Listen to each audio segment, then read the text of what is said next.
a whai e pipi I mai, tala I ai o tātou loto. Ia, manao mia fōi le tātou, whapena, pipi I whātasi tātou, a inga, mātua ma whānau, e kalesia, māwhitanga, ia, māupopo, ia, fusi ma pipi I whātasi, e manu I ai. Aua ne I Aurusala lau, tātou whainga malanga, o le lua awhe lua se forma le lima. O mana tua ai se whāwhāngota, na sae a ngoto, ia e apaka solo ia le au seila. Ia alu atu lole, latu lole wa alo. Wa whaola, e whaola ia, e au mai seila ia, e lawe ai mai seila ia wa sae le latu wa. E apa atu le tangata a whaola lawe ai I le lima o le si seila o la la malemo. E apa atu e toso mai lunga o le wa. E toso mai mamuru mai ama le lima. Le ai o le lima whapipi. Ia, la o mate ia mai lau tala. To e apa atu ia le tangata o le wa whaola. Tango le vae. Se I mai le vae ia. Ia ai se I mai foi. Mamuru mai o le vae whapipi. Ua, to e tango atu le lauru o le ai. Se I mai. Ia le mea e tas. O le lauru whapipi. Whamairo le kala le tangata le latu le wa whaola. Sali. A whai ke le pipi whakasi. Le ma whai o na whaola ina. Pipi whatasi. Ona ma whai lea o na whaola ina. Mana ia o le wheau o le nei aso. Folafolanga. Au folafolanga le atua mō tātou. O le mea te alu iai. O te alu ai. E o le oti. E le whātea ese ina I tātou. I le mea lea o le awai mai o le atua iai tātou. Mana ia o le winga o le nei masina o tātou iai Samoa. Januari. O le atua tamaitai lea o le au Roma. E whaingoa Ianusi. Januari Ianusi. O le atua Roma lea. O na fōlinga iai le matai luma. E le mwau. Ai ei fu le matai tua. Mel nau na mai e kaisala au kuso. E a matai le tausanga le fai taua ia e tātou le whaasolonga o māsina. Au mai ia nusi le atua lea. E a matai le tausanga. Au ai mana o mia. Le māsina a mata. Ina ia mawhai ona tilo e lesi mata I luma le luma nai. Au lesi mata, tilo I tua. Ia, wa ai mea na wha le tonu. Ia, ma tāpena pena na I luma, I le luma nai. Mana ia o masina uma o le tausanga. O masina loma le. Ai tofu uma ama winga. Le ala alu Januari, Ianusi. So o ai mai. Februari, o le atua foi e. E foi no na winga tāua. A uma atu ia nusi e te vai ai luma ma vai tua I mata nai lua. So o ma fepu. E o ai a te sema. O la lava e la patai mai. Ia, whainga o masina ale au loma. E manu ia ai le whainga maranga. A o le whea au o le nei aso. Ia, o le nā. Whita lai le li.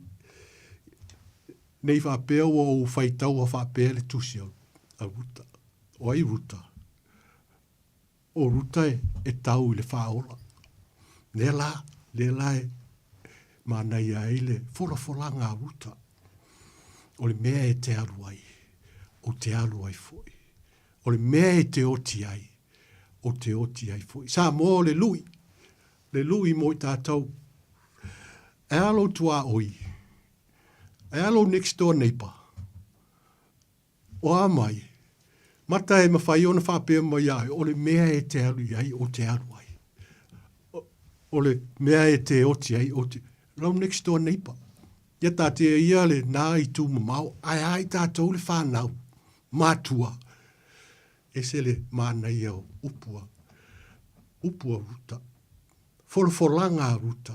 A whaiwa le taunuu le lua awhi lua sifurwha. Ia taunuu I le lua awhi lua sifurulima. Ia manuia le tātou atunuu. Samoa si o atunu pele. Ia manuia tele le tausanga fōu. O le a tātou pepese.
Ia tu mo mai lo atu nuu le li ie, le manuia mo le nei tau sanga fōu wa sāvalia.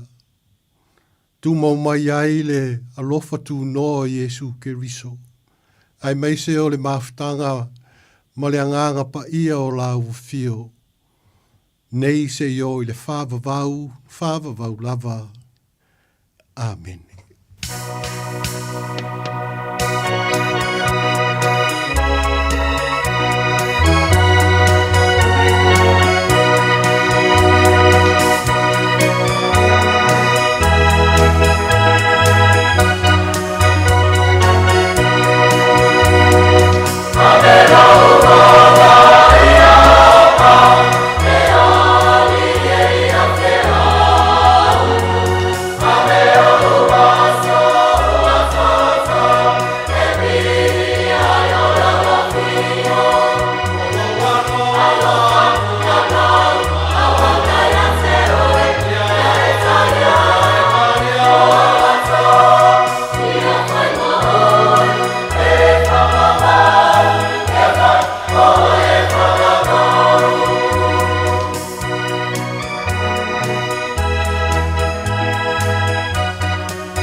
Abelo wona ia o ngā. Si pongmani o le kane si e papotonga ke siana Samoa mai lo hard I Wellingtone. Pamai anto ene tato sauni ngā lotu a mata po I o le neitau sanga la salima Januari. Pei o na paponga le maro le tato tono wa be sunga I po mai po sunga le papenga inga ia peni a mina le ota o lo ngā lue male pare tui a sintala le e kane si e papotonga ke siano Samoa I Kreilin. Me ai le patau pa le au ona e whai maponga tau moni o le porenga le Radio Samoa o le atoro tātou tunu. Le au whinga le venga stofi a le tua. Mo mori atu le wha loma le whaapatai lau sunga le whapenga inga peni a mina. Whaapatai o le ua tai ala po I whinga rotu a mata I lunga o le nei ala leo. Pe lawa ona tāna pe wa pe lawa le nei ala leo. Pai mana ba al pitangalo o tātou tua le tu lai ono I le piapi ia mai se lava o nei o tātou tu asin sina o le lava I malu tāpua o le ato tōre marosi. Ai bi ia le li o ala e saunia pe ia e maua I pertara le su ke riso I le whapafonga le maru o tātou truu ia mai se o nei o tātou tu asin sina I mautam lawa. Avantu ori whamaloma le whaapatai tēne lama lau sunga le whapenga inga peni a mina. U malo sauni, malo tā pena, leu whaapoka le malo le tātou tunu le mātango fie. Le mainga e mone lama o le tala lama e fou pea a fionga pa ia lo tātou tua ia sauma. Whaaponga mau whaanongo longo pea le mātango fie o le I ana fionga pa ia o le sulu o tātou mai o le lama o tātou wala. Malo tā pena o sunga papenga inga. Whaapatai manatu mai. Tātou ngā ruenga nei. Pela mano pai atu. I le tungina le Radio Samoa lo tau ti ngā. Lana apostolo le o se me pa le au ngā lo tau ti ngā le ngā ruenga le atu o lo I le langi lo tau. Mone toi le pa malo ma whaapatai. Le wai amata in tātou pai ngā loto le nei po I tau sanga. I le Samoa mua o le nei tau sanga 5 Januari lua o lo le ma. Ia e maulunga le vinga po I le atua. Matua le wha malo ma whaapatai manatu ma le tātou ngā. Venga alo whangia e le atua le lua ngā lue ai le lua wala awina. Tono le kale sia o lana ngā venga e folatu ia maua ni a nganga mo ia malona malo. Molo malo si tino sili le nganga. Ia walamba ngā venga ne tu ngā nuai. Ho aponi proclame aruaru mamao fa mo moenga po si lue kane sia am tali ai pe au ngā venga amata o neto sanga. Sanga yane ai o taito ifo manu ia fa manuia le tu ngā venga. Le vo maua ia fa bale kane sia ono tau sanga abe mano longa au ngā venga. Ia la po stemi o iluma o la pa pena po yon pa tau ina le lu fa mo moi pe la ba fa mo mo anga ia fa mano longa ia le tua manuia ia lunga ia o luma pui le lu so I for me anga ia fa mano longa tātou te bana pe le manuia o manuia po to te liu mai ai ia po mau pa po sia le malos ma po tino ia wa lama ngā benga le tua fa mano fa tai ia matuia le po ava noa ia mori po ina ia lo faanga ia mai se so fa mria po le tausa po mano tātou no au penga le Sofia mese lua e kanesia lo tapo io fai va ne piapi ia malanga pa lo la sunga pa penga inga peni amit Ia whaftai lau suko taito mo le awanoa. Ia e maise o le nei sauninga le ai o fia pea mo awanoa wha aulo. E tu mai e foi le tau au. Ia aware ngā ruenga tāua lo whea ngai ma le Radio Samoa. Maise lau suko i le o taito. Ia mori atu le whaftai. Ia ma whamonianga o le tausanga fōu. Mo le Radio Samoa. Ia maua pea ia whamonianga ware, nei ngā ruenga o le fola atu o le tala leia, mai se mō nei tua a, ua le mwhai o na awai I sauninga o asai whare sā. Ia, fia ofa atu foi I le toi ina o le matu pūlenga o Waitemata, sunga ia rimoni mo le whaitua ia langi, mai se foi le nofo a ekalesia, whare walu, sunga I whawhengainga ma whalitua, ia e mai se o tūlanga whālupe o ekalesia taitasi. Ia mole atu le whamonianga o le tausanga fou. Foi mole mato ekalesia i Grey Lynn, i le au whai ngā luenga. So ngai le pensione, vai lua whapea le, so ngai whai whiau o whamalolo mai Samoa lo whaale. Ia, so ngai li au o moutou whalitua, fio ngai ti a konum whalitua, ia male lave loa o le kalesia, mai se lava ia lau au sina sina. Whamanui atu le tausanga fou, mai se lava mo le whalitua ia pela ma lotu whaafetai, o i la ua ia o loo whiangai ma a ngase i nei vai tau, o loo tālu sia pea, ma ia iai whamanuianga o le tausanga fou. E foi nei mātua o loo iai i no whoanga tangata mātutua, tina ia asau, whamoe whapea ia taulupe, ia ma le tō whamanino māwhtanga, ma ua pēle soi fua manuia i le nei tausanga fou. Ia o le whaopopo atu lea ia whamanuia a le atua Samoa i lau whainga malanga o le nei tausanga fou. Whaftai taitu.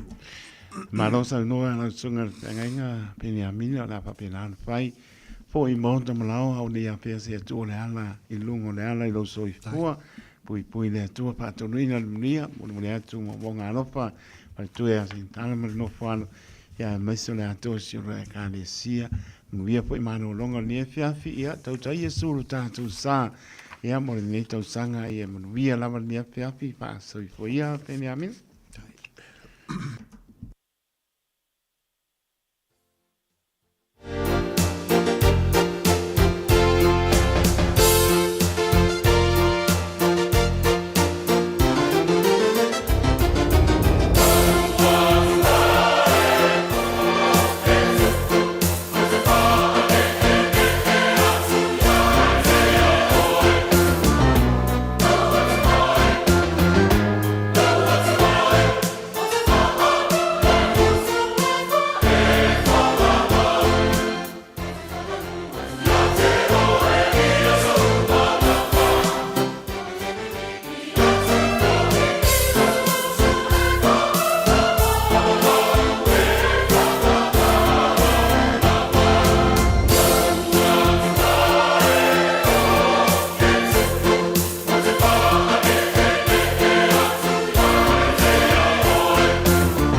Maleo le PIPC mai tamaki pa petai alofa luas pulu minute ua te ale tu lai fitu te todo lo mriel maru tatu tunu mapo tu mo te malawa sau ni ngā lotu sai ne aso a meso le Samoa o le ne po tau sanga lua o lua lima le asa 5 Januari ia tātou fia pia vi impa aptai le tua ilo na lofa maro na lei tātou mau ai ia le nei tau sanga po i le anga le lei wha maoni o lo tātou matai toi pata lofa tuai le lolo maro le tātou tunu au ki rani manu tūtua oi o tunu e mau maa lore po lau so i po mria ia manuia le tātou po lau ngai au lofa le li pata lavati a sina leo maa lo lama sa selu i tu lima ia maa lo mria tau sanga po moi malai so lofa maa le ngā ia maa lo lama pa aptai pe po i anu tasi Yosia Pirio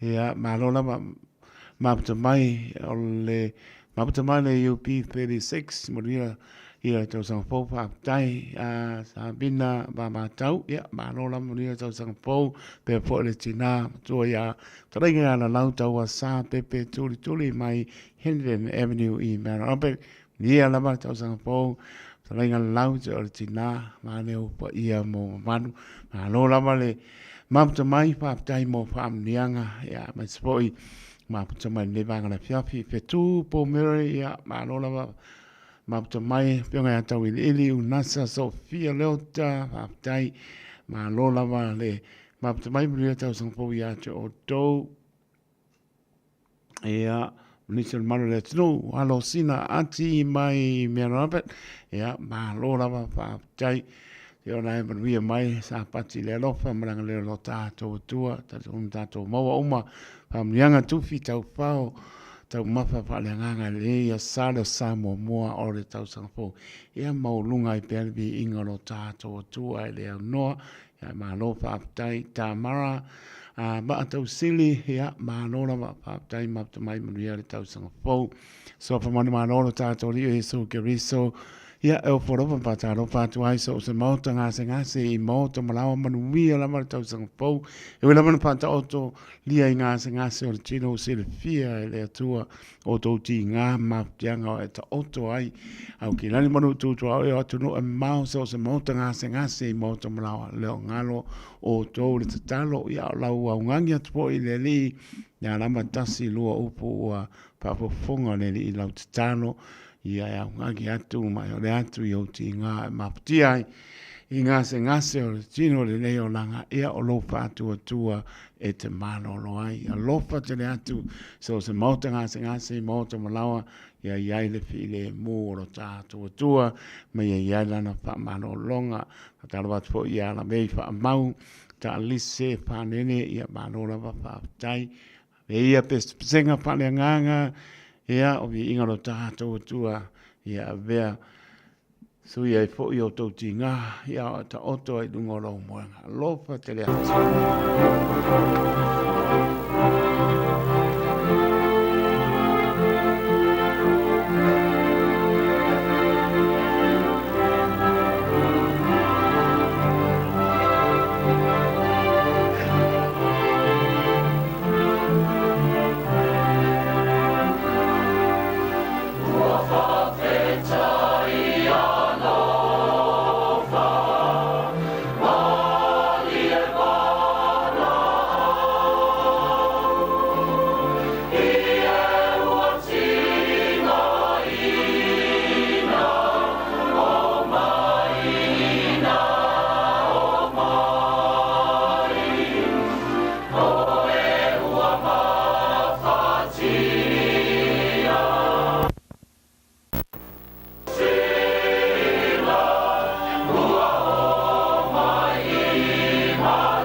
Tere ie tau si mai se whangamani o le ango papai ango mai si o tātou tunu o i Samoa. Pa mai atu ere tātou porklame. Wa se singa i mauta ngase ngase. Ia i whaamnianga le nii. Lana whamano longa e pa i atu, pa i ane, pa i fo. Moa manosi tātou tiao ngā mo ia. Malona pingalo. O lofa atu atua.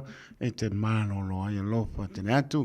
Spaponga po nei porklame le Samoa moa. Pa tātou dia le anga le leo lo tātou matai.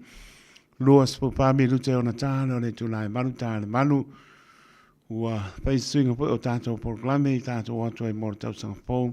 O le la me i mai porklame e toi paolola. Lulua ia lofa i le tūlai manu. Ia ma anua ia le manu i poa sa. Ia ai me i mai lea po i porklame manu manole o pongoni le tūlai iwa. So ia inga nā le ua.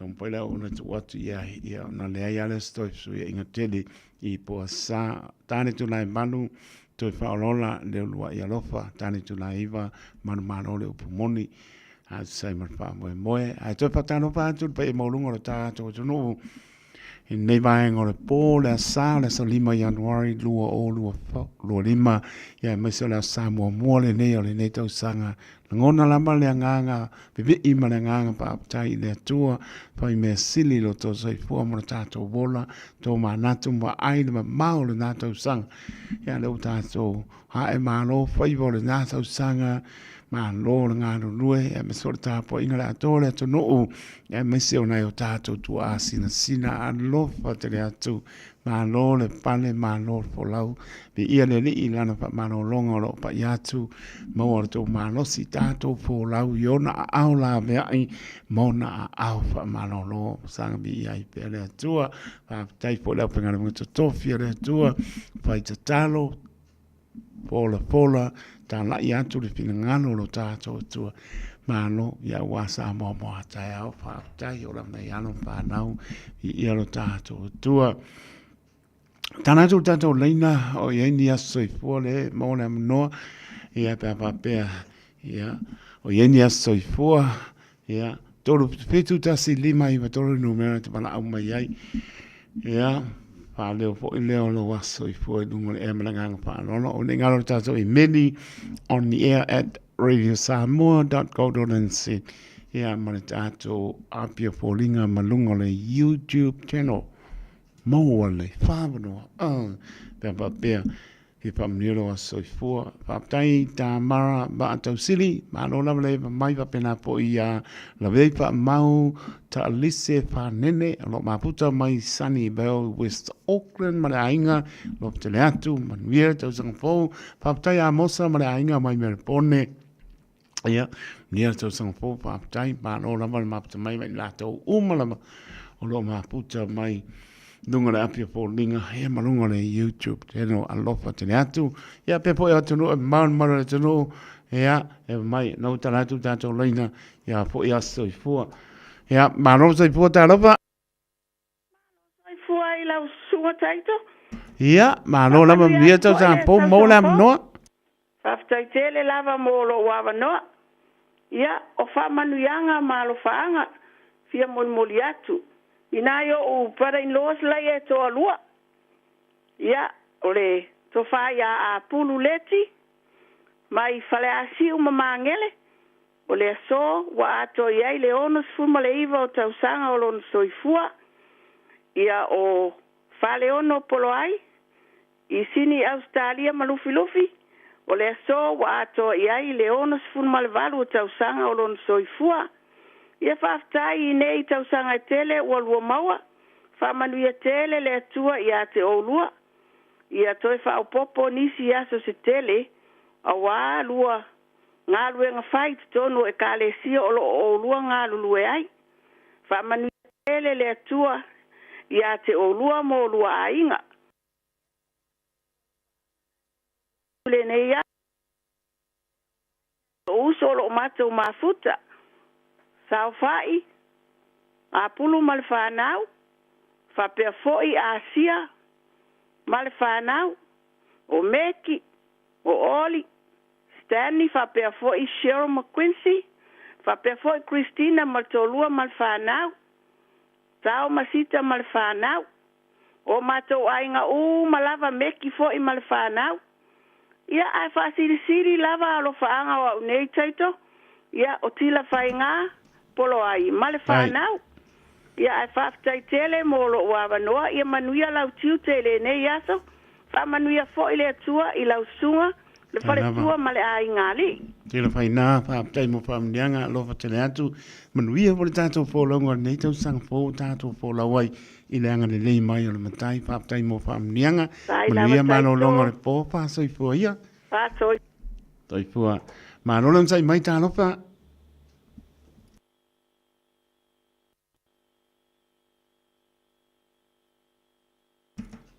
Tālopa, mano sai fua.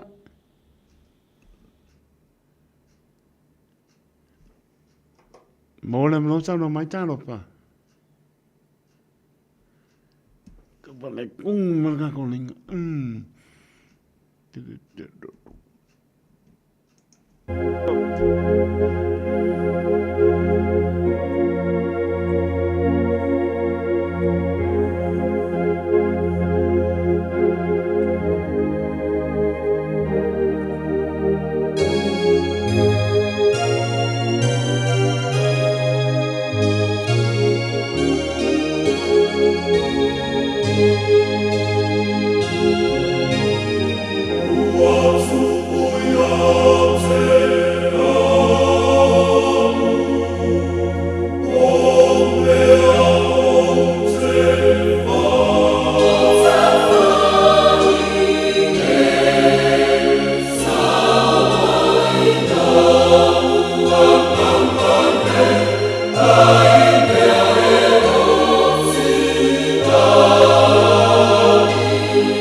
Tua talopa. Ma lo sai fua. Ia, mo da manua sau no mai. Taito. Ia. Oi, ia. Ma lo lava tau tua tu nu. Papatai. Ia o whamanuianga o le aso whanau se o tamale o Iakopo tai salika. Ia o le aso nei na whanau mai ai o ia. Wa atoa iai le lima sunu ma le lua o tausanga. Iakopo a e whanongolongo mai ia. Mātou te whamanuia mā lo whātu mo lo aso whanau. Whaptai re li iwa e maua mai. Tele o nei tau sanga I te ola e nei larulangi. Ia lo whale a li in whafua loa lo soifua. Maua pelo wola mā lo loina ma le mā losi. Ia e whātau nua inga ruenga. A wātau singa o lo wainga. A lo whamai lo uso ia leo. Tiun mamali ma Christian mai Australia.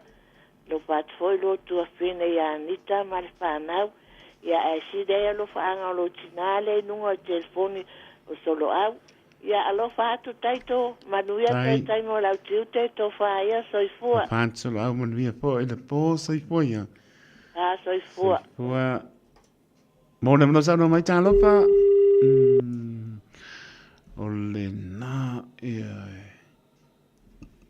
Yes.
Leo patang pa ale au nai pe mapong pa leo po lenga de radio Samoa pa mnia to asoi fo maro ta to no yang lele li to pa po nisi tau sanga stele soi fo maro ta to lai to u malama soi fo mara sali mai Januari ia manuia tele o to wa soi fo pesele pa mnia to ai asoi fo maro ta to no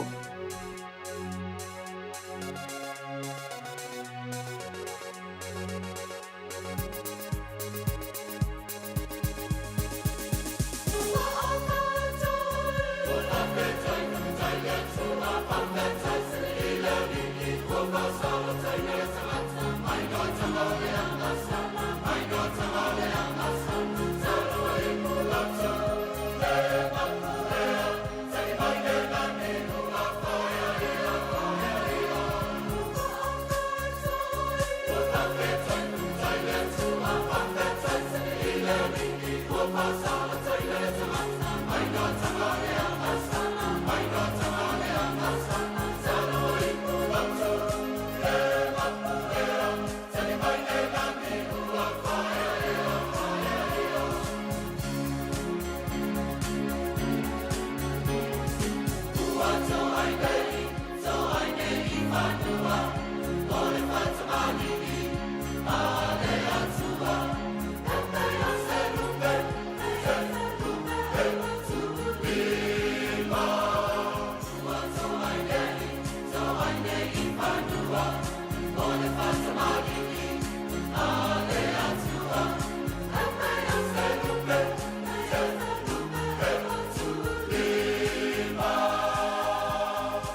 Ia tātou whawhetai, se pongmani le kanisia papatonga ke sana Samoa, mai le whianga sili mo tele salawhai, ina ua tulai ma tātou taimi tolu minute, tā leo le tulai walu, te tono o malo lii, lau tāpo inga e le pō le Samoa mua le tau sanganu o lo lima, le sa lima Januari, ia, toi whatalo pātu tau tua le Radio Samoa su lima I matoru a mō, pe lawa maputa mai ai, au ki lani manu tūtu a oi tā lopa lama, pe po I atu no, manu le tunu, lopa pe nāna mō mai le tau tua le Radio Samoa, tau tua mō e fitu aso o le vai asu, lua sulpai tu la, pi ailo tātou tua, tātou mō maptanga I lungo, pe amu ngālu ea, Hala po le tau mpai atu le Radio Samoa, tono lo lia lava le malo le tunu ile am lia po au mga wenga e malo fai po na tau sanga ia tu mau alvi inga po I le tua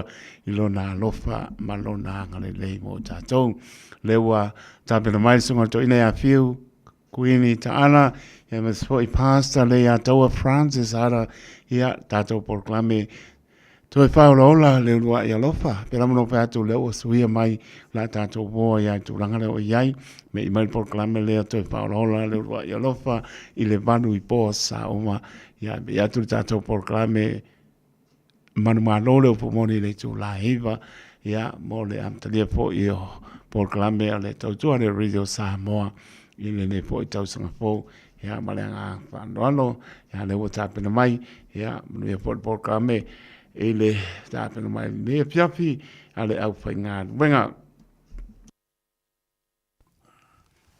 Whataro whātu ia le tātou polkalame I le nei a fiafi o le amatanga o le neitau sanga I le tātou sawalinga o le neitau sanga fau. Amen. A wea lo whātau wa e whai ma whonga tāu mori le sunga le whawhingainga ua whātasi mai fo ne fiafi. E awatua I le whamunianga o le neitau sanga o tātou audia. E le taltonunga ia o le ae manongi fōu al tau sanga I lei. O mili tātou sawalinga. Whamaro le soifua. Whamaro fo I le onsai. Ia, o le ua tātou tini mai I le amatanga o le nei tau sanga fōu. E mawalunga I lava le vi inga o le tua. Mātou te whataro whātu ma te lia mai ma le fia outou ma lava Samoa. I so se vaenga o le ke lope o lo outou maua mai eile nei whasalalaua. Ia, ai mai se fo I o no tua oi I New Zealand nei. Ia, ai mai se o au kilani o lo iai ia le tātou polo kalame nei. Ia, e ele tali tonunga o le whanaunaunga lava o le tātou polo kalame.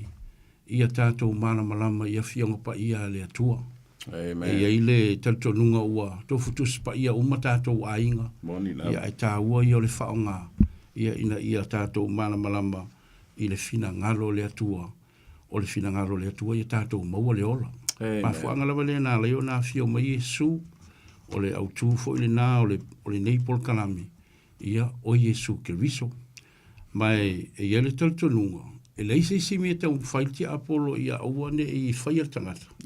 O le au ngatare o le tangata ia, whai tau le fionga pa ia le atua.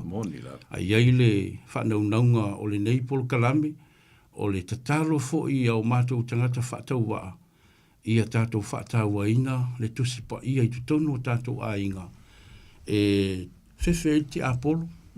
Ma le mawhai eo na sao mai te apolo I te tonu o tātou ainga. I le amatanga o le nei tausanga. Ma manuia I le tātou fōlaunga.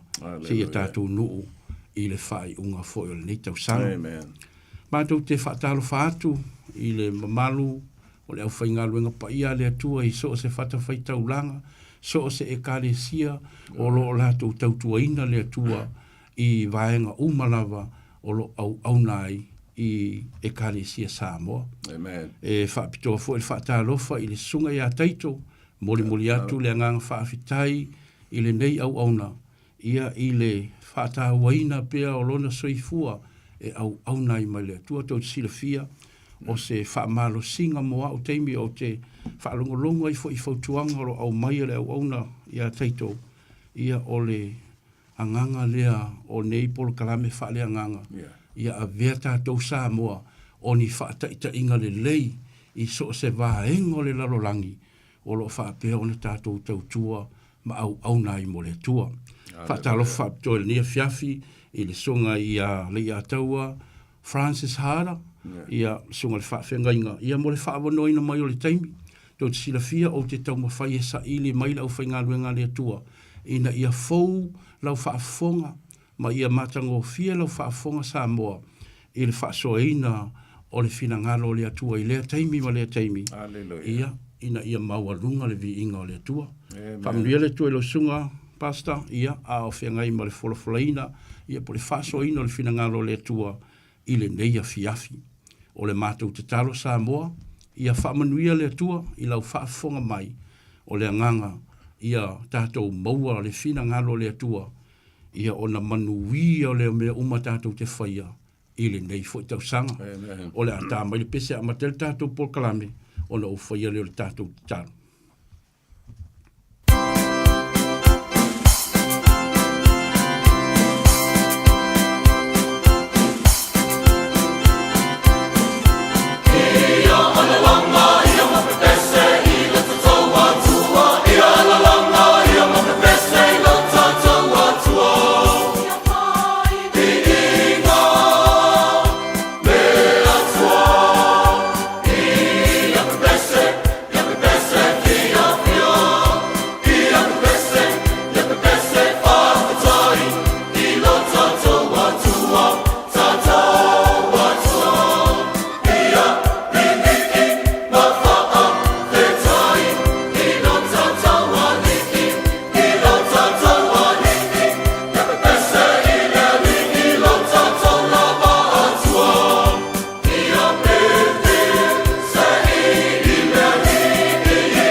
E puno mailo wao, o lea o whaia le tātou talo.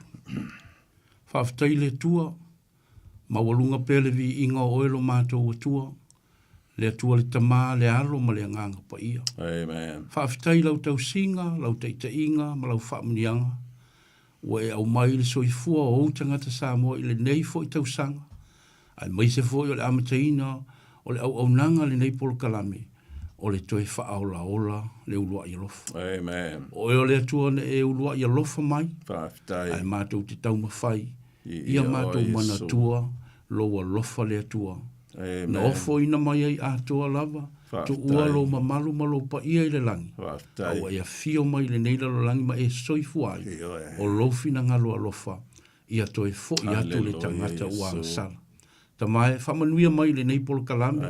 Whamanuia le whaafonga anga o tangata Samoa. Whamanuia fo i lau o ono le a whaasoa. Ma mātou taumawhai e a watu lo fina ngalo. Ia, alue atu le nganga o lau fio. O latou fina ngalo mo mātou loto. Ia mātou la ngona ina le musu mai o le nganga o le tua. Ma mātou fili fili e whaia lo fina ngalo. Whamanuia i lau ona ia taito. I le whaasoa nātu, o le neipol kalame i lunga o lana au nanga, ia mātu te talo, ia turi ese le ti apole oni o le whaalawe ina le neipol kalame. Whamanuia mai, whamangalo i mātu i lo suafu pa ia Yesu. Amen. Ia, ma lo whaftai mo le am tanga tātou pokalama, tātou whawhero inga, ia e mese fo i pesenga mali e sa tātou whawhonga ai, tātou te pepese pēr ono le lofa o le tua. E le ngata an pepese tātou la ngutu. Ai se sili o le pese mai to tonu o le nganga o le tangata. Tātou te ave ai le vi inga o le tua ono o na lofa, pe lar tātou pokalama nei, o le toe whaola ola lea, leu lua ia lofa. E le ngata lea i to tonu a inga, a o le alofa leo le tua ia tātou. O le tātou talia ina, o le alofa o le tua. O le alofa i o le tua, e lofa i so se tasi. It is an unconditional love. E le eisa ia inga o le alofa o le tua. Peitai, e ia le mera ka o le covenantal love. O le alofa le whawhea ngainga. O le whea ngainga o le tua ma le tangata e unconditional. E depend la, e whaalango lango i le tangata, pēnā te ena. Bēnā te talia ina. I le lona mafuta lea po lona mafutanga ma le tua. O to tonu la o ainga. O le source of all love, the source of all love is from God. O nai a mata mai mea tau le lofa. A le ailena, e le maua fo i le mafutanga o le lofa i to tonu le ainga. O inga le source lea e o mai le ainga. It's a vertical love between mankind and God. O ngā mauala ia o le alofa la lea le horizontal. Le vāo le tasi ma le tasi. Le vāo le unga lii. Whānau, ia matangata umalawa. O lea la lo tātou tala noa ai mai le vai aso na te alo o so o pēr tātou mta upu lea. O le alofa o le tua mō tātou. God's love for us. O lea lau tātou vai aso rin te asa tātou tala noa ai na whānau Yesu. Mō tātou, he was born for us. Le ngata fo ile na ia so I fua se o langa ato toa. He lived a perfect life on earth for us. That we are accounted because of his perfect life. Wa ta ua ai le o langa ato toa Yesu ia tātou. Pea tātou talia ina. Yesu e ala le whātua tua. E to tonu a tātou o langa. Le ngata fo ile o le maliu Yesu o na lona lofa. Ai sea, na maliu mō tātou. Na maleu Yesu e sui tu langa lo tātou oti. Na sui tu langa Yesu e to tongi le tātoa. Tātou ang sala, wa o le to tongi lang sala o lea. O le oti, so Jesus died this second death for us. Le oti la le oti e tangata e whaavavau. Lea ua whaia e.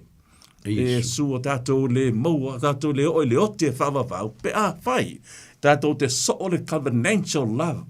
Le lofa le whengainga leo tātou ia te oe a iema ma le tua. O le whengainga ngā o tātou ma le tua. E so e le whengainga o tātou ma o tātou a waha ma o tātou tane. Whengainga o whapaiponga. Pea whai tātou te maua whengainga lea wai le ma whai ona iai le whapaiponga. Pea le ai ai. I le tua, tai ai Yesu. Ioi. O le whinanganonga Yesu I le ngata fui lea. Ta tātou tala noe le vai aso o tea. O toi tu Yesu na le tunga mau. It's an empty tomb.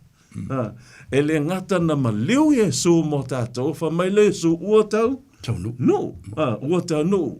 Te telestai, meaning paid in full. Loko kongi. Saui le upu lea po le root word lea plero.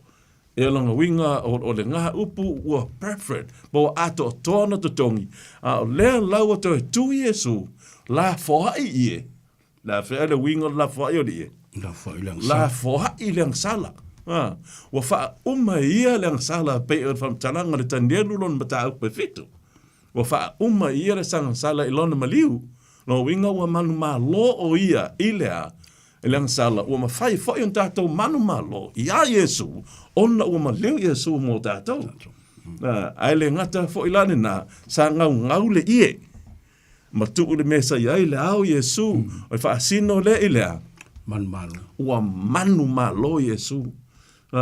Leo to e tu manu malo Yesu. Ua ma liu o lona manu malo. He was enthroned as a king. Not as a shame. A o lea foi lawa to e tu mai. Lea ua manu malo. O tato manu malo a iai nei. Ona ai. O Yesu. Ono Yesu. Ai le ono tātou. So Jesus arose the victorious resurrection for us. Mō tātou o mea lava lau a wala le tua mo le whaalatanga. Leise mena whai tātou. nothing in our hands that we can pay for our sins or pay for our eternal life. Jesus has married everything for us. Pau o tato awala, o tato te dia ina. Kako osi, pere kako whenga ingo le vau le tangata mai. Male atua, o le vala leo le lofa. Ia, ai le ngata whaina. O leo ua whoi Jesu i le langi. Jesus now returns for heaven, not for himself, but for us. Because he was sent from the Father for us, now he's returning back to the Father for us. O leo ua halu Jesu i le langi, mō tātou. Na awina mai le ta mā mō tātou, toi whoi le langi mō tātou, ma a watu ila na ngā luenga le sa a whaia tātou pāneta le nei. A ngai i le langi i le ta mā. Longa winga la, e iai le mea le atua, e Jesu lo whai le langi, wha mai le whapalanga Jesu le ialu, o te alu o te toea, o te toe sau. O lea whai la, e o whai le teimina nā whia e Jesu le langi na, whetalai Jesu i lana auso. Mai ar whetalai ngā Jesu, o angelu, wha mai ar whetalai ngā o angelu, o Jesu le nā, wha peo na tō wa aiwaru ai o ie le langi, e whaape nā fo ilona. Te whio mai now, where is this promise? Ai se anga le alu o Jesu le langi wa ti ana tosu tasi na maliu o Jesu o ti a whi ana, le na whio Jesu le langi, after 40 days. Le la wa whio a Jesu le langi, sa ka kaulango e sau lasa so hai. Ia po le asa longa lua. Ai se a wa umi ai. What is he doing in heaven?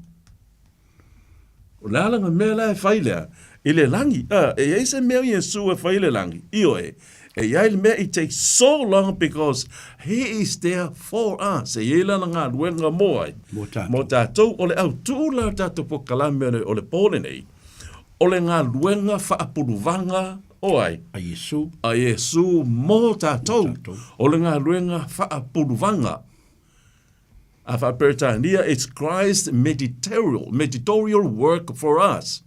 His mediatorial for us. He becomes our mediator between us and God. Dela mo fa sa mo le o nga luenga fa purvanga oi. O Jesu. O la luenga lo sa mo purvanga. Te lo le ngangana tato tunu e te mi fo ile e fai e fusuanga ia po misa. E ila tangata voile la tu e pupulu lea. Ia misa lea. Pe vao lea. Iyo ia le fale lave le wa tupu mai. Ia winga ngake pupulu winga le vao le tasi tangata ma le tasi tangata. A kaua kungu. Ukraine ma Rusia e kaunga e se pulu vanga le vao lea. O tunu. Ia kungu ngei. Le fai ngoa ka ko yaso ngei o le loia. Po le loia ai le se upsa mo nga upu loia. It is only a transliteration from the word lawyer. Longa pulu vanga. Si le foi fasa mo pulu, po pulu le. Le va, famela pulu va. Esa. Pulu le va. Pulu vanga. No. O wingo tangata le pulua le va. O le tasi tangata le tasi tangata. O le ala se me ua tupu. Wa iai le vau tātou ma le atua. O no lea. O no le angsala. O le angsala. A lela, wa saulo Jesu a whanau mai a mata le ngā luenga o le fufuanga le whaotanga ua liu tino tangata ilona. Lana whanau, wa alua e Jesu le langi ma aveno na tino tangata. Ere ingimo Jesu whale anganga lea. Ile langi. Na alu lava Jesu ilona tino tangata. Pe o le tino lesa fofoi a tamu ile yang sala. So now Jesus is in heaven for us to become our mediator or the mediatorial work of our Lord Jesus Christ. O le puruvanga moai. Mo le tangata. Leo puruvanga Jesu mo i tātou. E ta ua la o le whaitau. O le whaitauranga po le puruvanga mō tātou. Ia mantua la le taimi o le whengainga tuai. Sa iai ia tangata e na tofi le tua e ta ua o sa le vi. Tangata mai le ngafa o levi. O le au sa le vi. Ia O le fa ile le ngā au sa le vi i le teimi at vengenga tuai. So la tō ia le sa pe o pulo vanga la ia i le teimi. Io le la tō te tu i le vāo o tangata sala ma le atua. Io sa o le lei. Laua la tō tangata sala e a watu lana mā moe. Whaali lana ng sala. Ua wha e lo na lima i lungo le mā moe. O na ia whasi lo leo lea. O le mā moe. Ua uma o pere si mā moe. O le ala le tonu. O na alu lo lea o le tangata ng sala e ave le toto le mangu le to tonu o whaftawhai. Le ai. Le ai. A oi le alu. E alu la le o staulang. E alu le o staulang o le sa le vi. Ai sea, o ia le tu i le vā o le tangata ng sala, ma le atua pa ia. Le mea siri o na pa ia o le manu manu. O le pulu vanga le o le vā o le tangata ng sala, ma le atua. O le sa le vi la, e alu e sui tu langa mo le tangata ng sala, e alu ia mo le tangata ng sala. He goes into the sanctuary on behalf of the sinner, taking the blood of Christ, taking the blood of the Lamb. Lewa avele le staulanga i te tonu. So le tofila le staulanga le sa le vi, e tu ia le vāo tangata sala ma le atua pa ia, le atua mamana, e le mawhai tangata sala ona tu whea ngai ma le atua. Se i wana ngaha ua osi le taulanga wha pitoa lava o le whai taulanga sedi. O na o lo le o ia i to tonu o le potu si sirian pa ia, e le aso e ta ua o le aso le tongi ola. O le nala, o le ata lea, po le mea wha o lea, e wha singo i le ngā luenga o le tātou li i wha ola. O le visiri la, o ai e wha singo i ai le maa moe le na whasi, o ai le maa moe. O Yesu. Yesu mai maa moe le tua. A le lau a halu whaitaulanga e ave le toto al maa moe. O ai lan whaitaulanga. I le lalolang ni. I le lang. O le meana lai whaine Yesu. O Yesu fo i le staulang. E alu lava Yesu e ave le toto a manu. Maa moe mapofi. Le ai. E ave lona ia lava. Lona ia lava toto. So Jesus is taking his own blood. He died for us on Calvary, and now he's doing a mediatorial work. Laua whainga luang whapuluvanga. E avelo na ia lava toto. Wa osi taulanga. E vā le pulu leo le vā lea o le tamapa ia mata tōru tangata sala. Avelo na tino e tuo elea. Le vā representing us. O so o tātou umalava lai ta lia Yesu vea mo tātou li mo tātou whaola o lea ua iai le tangata i le vāo le tua ma tātou le tangata a totoa. Then God looks at Jesus' perfect life on behalf of us. Then God accepted us through the beloved. Amen. O ta lia tātou e rea tua ona o le pele ia te ia. O ai. O Yesu. O Yesu. Ni tamai mā moe na. Ka ua ke langa luenga Yesu. That was his love. O ia ka mai mā moe. O ia foi o leo si tau. Staulang. Reo ia foi o leo si tau langa awa na batua Yesu o ia lava. Ina ia maliu moe. Mo tātou. Jesus gave himself to die for us. Lea lautu ina atua Yesu o ia o leo si tau langa mo i tātou. O lea foi on. Whailo mai la apostolo Yesu lea. Apostolo, a whangale apostolo Paulo. Whai mai o Yesu. O le whautanu ina ato o toanga. O le ngā luenga lea rwhenga inga tuai lau sāle vi. O lea nana maliu wa Yesu. O lea o toai au ngā tu la fono ia. Le wha singo i le maliu o Yesu. I le amatanga leo ngā luenga tongi ola moa. Mo le tangata. Awai, e maa ngaloanga sala e toto maa, moe mapofi. Le ai. Le ai. Se le koe whasia langa ko maa moe o se kaulang. Ioi. Le wa umanga maliu Yesu. Ioi. Mangkua fo i lao le toto ngā maa moe mapofi ta sau ko kongo lea. O le ie pupuni o le manu. Ai le maa ngalo e langa sala o le tangata. Le ai. Ioi. E wha singo lea, wa sau le toto Yesu mo tātou. E tau la le mea na, ma liu Yesu lunga sa tauro, o le toto malingi. A o lea la ua sau nei e sulo na toto mo tātou, e ta ua le toto sau. On the cross was a blood sharing. A blood shedding on the cross. And now he is doing what it is called the blood sprinkling. Ma ko foi me fai pakele. Sprinkle. Fapenga. Sprinkle. Sprinkle his blood. Ke mi foi deo. O Israelu. Ma fai ele angelu. E fasi de mamoe. Ka pede mamoe. Vali de koko le mo pou a saule angelu. O iai le koko le mo pou. O ngā pāsia le angelu ngā fale ele oti lea. Leo lu matua o le atanga o Yesu. Pa pe fea la pe a saule angelu ua fasi de mamoe ua malingi le toto. Ua malingi le ele. Ai le imaia le toto e sau na upou. O le ame tupu leu motua le aingana. E oti. E oti lava. E iai le mea ta ua o le toto malingi. O le toto wha malingi ina. The shedding blood. A iai fo le tūlanga e ta ua the sprinkling blood. O le toto sau ina. O le ngā luenga langa e su le whai te minei. O le sau ina o na toto mo tātou. Men. Pei lewa le ata whenga toa. Leo le vali no lungo le. Vali inga lunga. Lungo le whaitoa leo. A wa po lea lava le mate le mamoe, malingi toto le sau le angelu e o tialu le matua. Se iwa ngā ua sau le toto le amupou. So there is what we call the blood application. On the cross there was a blood provision. The provision, the lamb was provided. Is the blood provision was provided. But now is the blood applicatory application. Le ua whaatino nei lea, le ngā ruenga Yesu mo i tātou.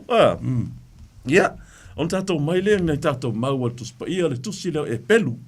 Tātou whaasolo o tusi hao e pelu le la tātou whaasolo ia le asone nei. Teo le afiafine nei, e pelu mta au pue lima. E nei e rasu e tātou tuspa ia. A ulona whai upu e lima ma leono. Ia, ta tono loi o ao le fionga le tua a whai ele o iai. Ia, mane, fo ile whanongorongo mai. Ia, la whai tawina. Ta mai whai upu e lima. E wha pea foi ke riso.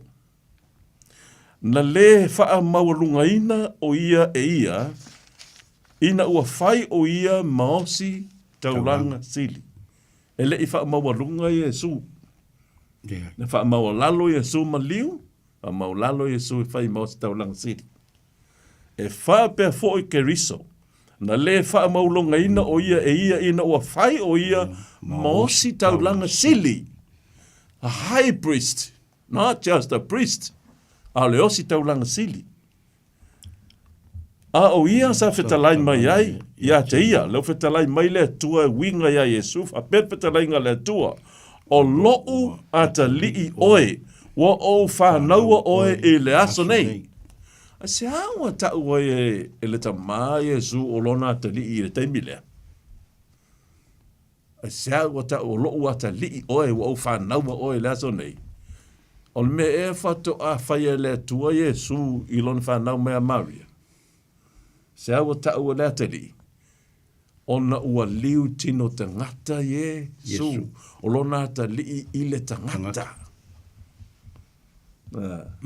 Peo no ta ua la matanga na vasa den te o Yesu o le tua. Ai ua whai o ia ma ta ngata. Mō tātou. Ai sea. O le whaolanga leo le lofa Yesu i tātou ia ua. Wa lost. Wa le iloa.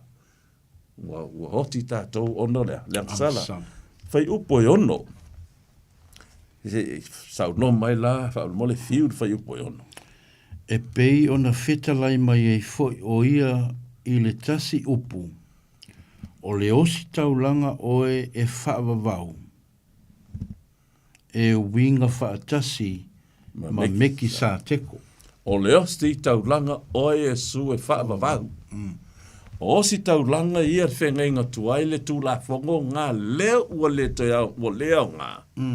A o Yesu o le tātou o si taulanga e whaavavau. He is our eternal high priest in the order of Melchizedek. Tua foi la mixa te ko fengenga tuai. O le tupo le file mu, tupo salema. A o ia foi le staulanga lenga ave apre amolea. I ona se fulu ai. I le temina foi mai au man malo me le tau le ka lave inga mai o longa nephew le o lota. Vele se fulu ai o mea sa moa mai the types of the spoil. Lea lai fa singo ia le ngata o mixa te ko le tupo a o ia o le staulanga sili aioa. Fapenga Yesu. Here we have Jesus is a type. On the Old Testament, it is called an antitype. A type. Type of the Old Testament meets antitype. O le ata le whengengo tuai, le u whaatau nuu iai. Ia Yesu. Le ua tau ave nei ai. Yesu, ai sea, ona o le lofa ai. O le tua. O le lofa o le tua. Ia po le lofa fo Yesu mo ai. Mo tātou. Mo i tātou.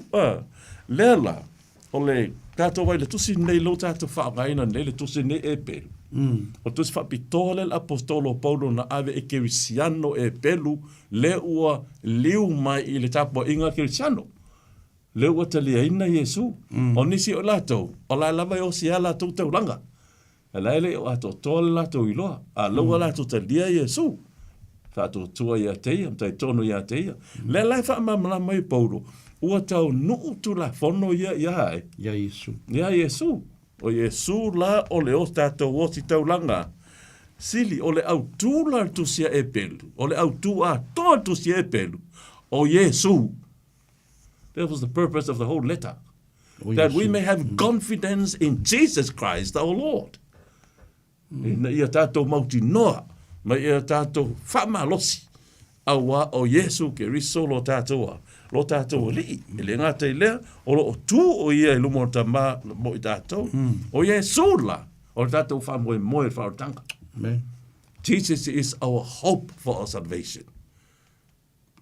And his work of salvation began when he was born as a baby, incarnate. And his work on earth was a perfect life, and he died on the cross.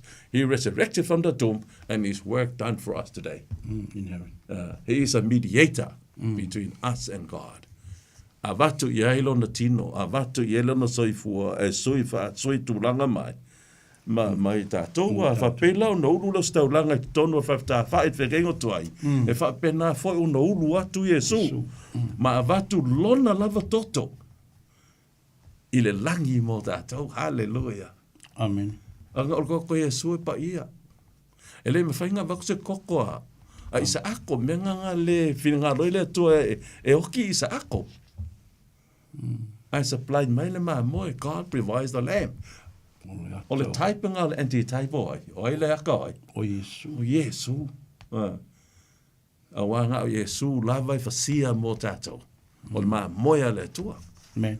Ai le mna fo ile tua o sia apele amo. Langa le apele amo e fa singo ia e. Ai Yesu. O le osi tau langa le va o le ia mai tono fa ta fai. O fa singo le. O le type nga. O le o meet ia. Ya Yesu. A to le ia nga luenga. A Yesu mo ta to wa. O le mta po val. Ta po valu tu se lava le e pelu.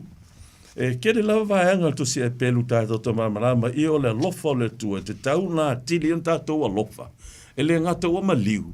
A o toi tū mai. A la lava e whailan ngā luenga. E tau o le whautua. I luma le tamā. Po o le puru vanga. Ona o lona toto. Na whaamalingi ina. Lona mata au po e valu. A lona whai up mua. Ma le lua. Pe mai le upo le apostolo. O le ano le nei o mea lo o tau tālai nei. Waia te I tātou lea. O le osi taulanga tili. Present tense. Oia te I tātou. Le osi taulanga tili. E le o fai mai sāia te I tātou. I le tātou. E le o fai mai ole aia te I tātou. Present tense, te minei, ua ia te I tātou leo sta. E wha pe nā o na nofo le tūta matau le nofo ali, o le siti e se le langi, fa mai foi upo e lua, o le au na i le mea pa ia, la le mea pa ia lo au na Yesu. O le whalewhita whai le lang. Ioi, e le o le whalewhita whai le na whai e limo tangata. A le whalewhita whai moni la e whea, wha tu e le tua. Tato te le lope wha pe i wha o ringa nge ko ringa whalewhita whai. A wai le ho, i ele tato malama le langi e wha pelo la ia, o mea pa ia, ma le whalewhita whai, whalewhita whai moni, sa wha atu wina le li i, ai le oa. Ai le o tangata vi ia, le tua whataia Yesu. Whataia Yesu. Ele o mapu Yesu. Ele tu le moe fo Yesu. So se teimi tato te laa ai, tato te salamo ai, tu Yesu lumo te ma, ua ta lia la fai i au nei. Lo toto pa ia le nei ta ma, laua vatu no nei o toto. Ele ai se anga sala, e ta lia mai, ua ofitia la na sala. Amen. He is now justified because of my blood. Just if I had not sinned. Justified. Just if I had not sinned. Tau tātou i le ami o tonu a le tue. Pei lava tātou te le ia. Tātou te le ia sala. La winga ngā o le mea lewa a vei tātou. Tātou puna le lima. A valu. Fai upo e lima, fai mole fiu. Fai upo e lima. Tātou e valu, fai upo e lima. Yeah. O e au auna i le mea wha a o maleata o mea wha le langi. Yeah. Pei o na o oina o mose e le tua. Ina o whai le whale whita whai. A wana whita lai mai o ia. Ia oe, ne e le whaia mea malawa e pei o le wha atusa sa whaali atu ia te oe i le maunga. Yeah. Na whatonu i le tua mo se whaile whita whai, le sa whaia. Au nai la ia o si taulanga le au sa le vi. Whai mai la ia o ena au na i le mea wha ao. Me whaoa. O lea lan mea whaoa. O le whale whita whai le i lalo nei. Lalo nei. Le sa au na i ai au sa le vi. Whaoa o i le a. Whaoa o le na i le mea moni o lo i le. Le langi. I lo i le langi. O ai le au nai. O Yesu. O Yesu. Yeah. O le ata le na. Now we can see that the type meets the antitype. Leu ua whetau i mai le ata. Ho mea whao ao. A ngā i le mea moni whea i le langi. O malon whai upo e ono. Whai upo e ono lea o lea o whai tawina. Whapea. A o le nei. Sau le conclusion. A o le nei ua maua e ia o Yesu lea. Le whaiva e sili. E sili whaiva wai. Yesu. Sili ai. Whaiva lau sa le vi. Le whaiva e sili e peo na whaia e ia. Whaia o ia ma. Puluvanga. Puluvanga. He's a lawyer. O ia o le kako puluvanga. Po pulu ai le vā lea. Ua le anga tātou ma le tua le ansala. Lea lau sau le ato toa Yesu. E tū tātou vā. Ua whai ai o ia. O le whautua o le vā o tātou mai. Ma Yesu. Ua puluvanga o lea. O le whautua. Ona wha uma lea o le whai upo e ono. O le puluvanga o le whea ngainga sili ona le lei. E le o le whea ngainga la lea na osi sinai. I toto mamangu. A o le whea ngainga i a Yesu. Lona taulanga moai. Mo tangata. O le winga a tole na lo au tam whai paulo au mai le tusin lei. O le whea ngainga lea e sili ona le lei. O le ua wha mawina. I mea na folofoloina e sili ona le lei. Wha mawina. O whea na wha mau e le whea ngainga o le atua ma Yesu i le wha o le tanga o le tangata. Na wha mau le sa tauru. The gospel was sealed on the cross. O lea o mea na folofoloina.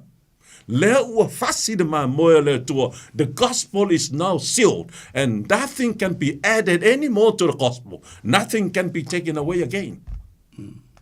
What is there, it is there. E leise si mea whainkoe wha popo e kākou.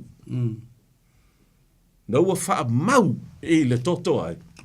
O Yesu. Lea la ua wha mau wina le whengainga. Ua ave ai lea o le whengainga a tātou lea. whengainga le Yesu, o le atua mai Yesu, leo a vei tātou. Leo a vei Yesu mo tātou sui le whengainga lea, ua a vei tu so le whengainga lai, tātou, ia ngole tātou teimi la whana nati atu, tā upo hiva, alona whai upo e valu, tā upo e hiva, alona whai upo e valu ma le hiva. Wa whailo mai e le nganga pa ia, e le I whaalia le ala I le mea sili ona pa ia. O le ala le na alu ai le osi taulanga le whalta, whai whengengo tuai, ai le ala le mea sili ona pa ia, le mea sili ona pa ia. Ta whai moni le langi. Lewa a matan savalia atu e Yesu. Se yo oi lona maliu, ma lona tau tu, ma lona luatu le langi. Fa so solo me pela ia, Ina o tū pēr. ia, Ina o tū pēr le mua I whale whita. ina o tū pele le mua I whale whita whai. Longa winga, sa tū whale whita whai. O tū pēr, sa le ma whai o na whaia le ala lea. Le ala fau, ina o tū pēr.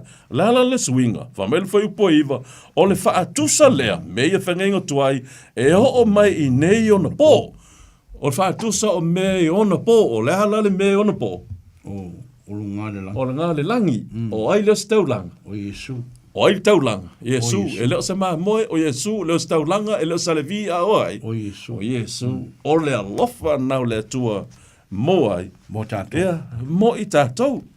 O loo avatua e ia, o loo avatua hai mea alofa, ma taulanga, e le mawhaia o na wha toina I la lona toto fua tia ifo. La lona loto fua. I la lona loto fua tia ifo. E le mawhai le loto fua tia ifo le tangata o na atotoa. Seiva na ngā, wa wha atotoa I le toto Yesu. Hallelujah. Amen. The blood of Jesus Christ perfected it. That is the meaning of the Greek word ngā ka uma mua plero. Le aisea, because our sins have been paid in full, te talestai. Loa atotoa ono te tongi atotoa ia. Ia le tātou sala. Amen. Ia koe lua lawangi ia. Ia kako whai upu nge, kako maungi na, kako whai tauina. Ia manga ia lawa ki mga ai whakalakarango e whapenga. Ka upu lawa lea iwa. Saulu whai upu es fumatasi wa mole fiu. Se e whai tauina mai wa sumatasi? O ke riso wa maliu mai. O le osi taulanga sili I mea le lei ua aulia. Wa ui ane I le whale whetā whai e sili ona le lei ma ona ato atoa. Amen. E le whaia e lima o lona winga. E le whaia wha le lalolangi nei. Ese maha il whai upu a. A o ke riso, saulu upu bat. Sa kalangor whai upu lei lunga whai ka whai whengenga kuai. But, saulu o lesi whai whai. Turn around the other side. A o ke riso na maliu mai, le nga sau iam whanau mai o le pepe, I pete le ema. O le osi taulanga sili I mea le lei uaulia, lan me le lei uaulia. O le whengainga le ala le maliu ma toi tu Yesu mla na ngā luenga lo whaia lea. I le langi moa, mo tātou, I mea ia uaulia. Lea lai whai mai ela ia, le osi taulanga, Sili wa ui ane I le whalewhata whai e sili ona le lei. Sili ona le lei lea. Whalewhata whai pa ia le sa whai Israel. A alu tangata Israel tu kongo mesi siling pa ia e lipi ola. Seiva na ngā leo si taulanga sili e whai mo taulanga mo ia. Whapa ia ina ia. Ai whape whea lang kako le lipi ola le langi. A o leo o ia Yesu. But Jesus is now there for us. That's his love. Man. O sui o kako mole kei mingei. Mak le ki whai mai ei o kako o kako mea o le langi le teimi nei. In heaven, we are now in heavenly places through Jesus Christ. Amen. Kako ke ola pe lalongei. A o kako o tangata o lea. O le langi. Le mai Yesu, e le oni o le lalo langi. O to. E o to. Kako ke ngofo I le lalo langi. A o kako o le langi. Hallelujah. Ai sea, ona o Yesu lava lea. Ma mai la ia. Ma ona ato atoa e le whaia lima. me le langi o le mea ato toa, me le sa whewhengu tuai, e le ato toa, leo ma leo Yesu ua kau ngopu mea ngā ato toa. Mantua mai la, by the way. E ese lava le tu la fono leo sau ningo o si ngā taulanga. Le whai whafta whai. E ese mani polo inga le a miwa le tua. Polo inga se furu a le tua. Ese mamau. O le a miwa na le tua. Na iai mai la matanga. A o le i o lava i sinai. A o le i anga sala foi le tangata. O la iai polo inga. So maybe I will explain it sometimes in the future. Yeah, anyway, la whaka ngule. Whai pus fuma le lua. O mene whai pus fuma le lua. O na ulu whatasi lava lea o ia i to tono le. Mea pa ia. When mea pa ia lea. O le langi. E le ma le toto otima. A o. Lona lava toto. Lona lava toto. Amen. Jesus takes his own blood. Jesus is the lamb. Jesus is the high priest, taking his own blood Amen. to the Father. Wana maua le tongi yola e whaavavau.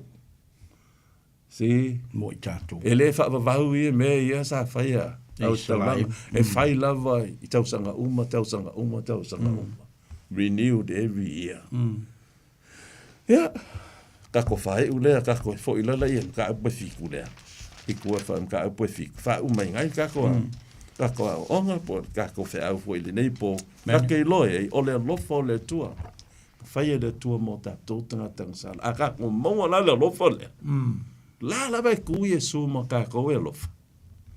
O le lofa fo i le pio na ngai kako wha mau kako uso tangata. Ma to tonu o tātua inga. Fitu fa upa luas fuma lima fa mole fiu. Fitu fa upa luas fuma lima. O le mea fo lea e mawhai ai ia te ia. O na whaola pia lava i e whaalata atu i le tua ona o ia. A wā o lo soi fua pia ia. Hallelujah. E whau tua mō i lato. Ka se makanga o fie. O le mea fo i lea. Paul is now coming to another conclusion. Every time if I apologize me, koi fo ia ma fai melanka langa i unga. Fa meilele le apostolo. O le mea fo i lea e ma fai ai e ia ona whaola pe lava. He is able to save us to the uttermost. To the uttermost. To save us to the uttermost. Whaola pe lava. Sisila, let whaola pe lava. A lena maliu Yesu whaola i tātou. A lai whaola pēr lava. That is a present continuous tense. The cross was a past tense. The blood shedding. Blood sprinkling is still doing today. La lava e lula le toto. La sprinkle lava lona toto. So lai lava ya whaola pēr lava.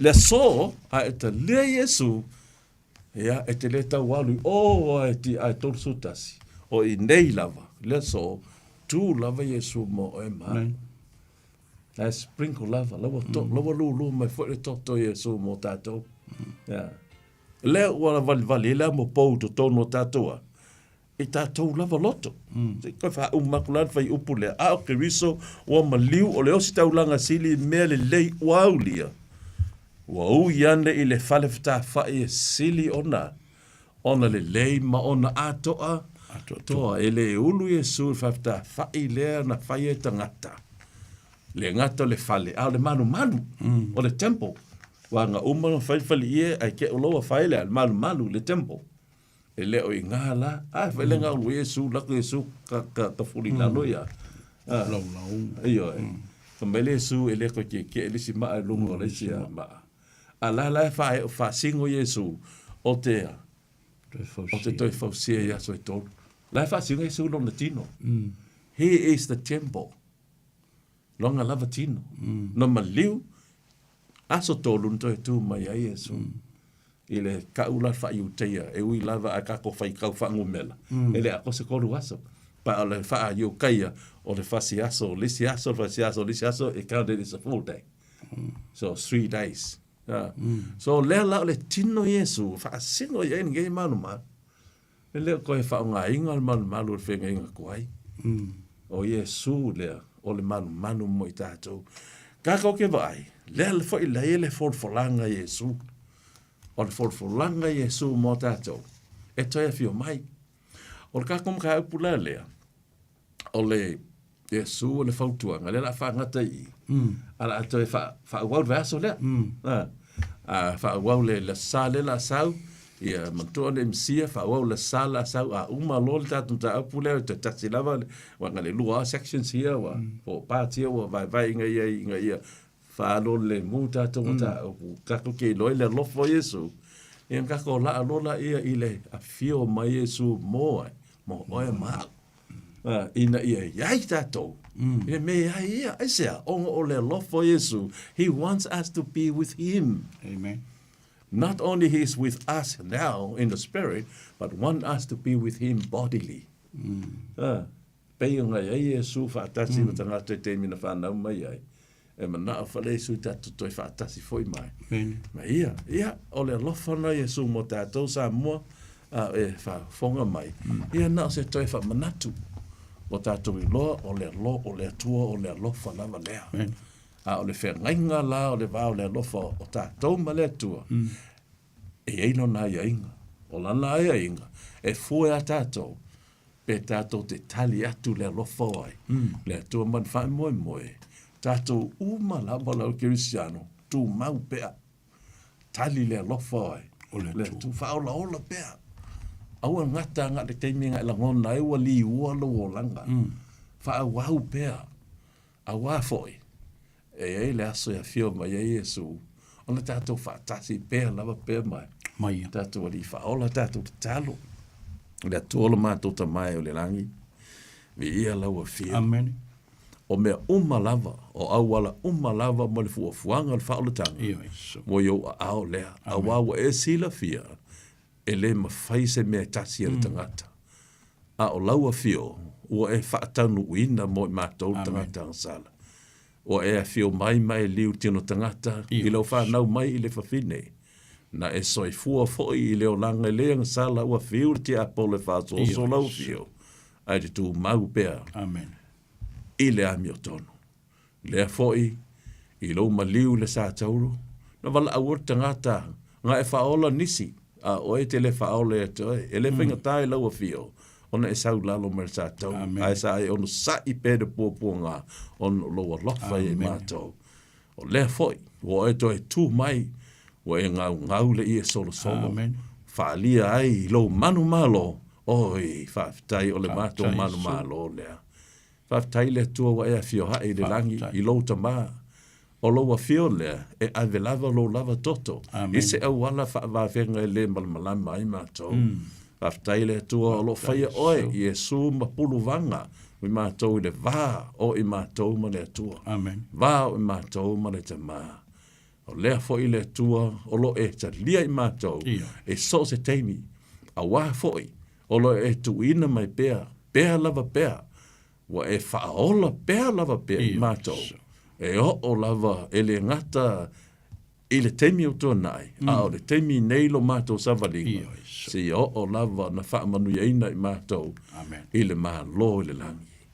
Whaamanuia le tua I a Samoa, I le ngata I Samoa, I lo I mātou tunu I Samoa, I a whapea foi I mātou lo o saralau I a tunu I le lo langi, pe o tū langa o lo I ai nei le tātou le mātou pāneta, I nei Australia, nei New Zealand, Australia, Amerika, Petania, ma so se mea lava lalulangi, o lo iai nesi, mo whai ona whaafonga mai, I ai lo whaamonianga, ma I ai lo mātou whiwhilinga, I a mātou tāwhi mau, I le alofa, whea ngainga le wā o mātou, ma laua fio, se ia o na whātou nuu, lo mātou iai ma laua fio, I le langi ma le ola e whaavavau.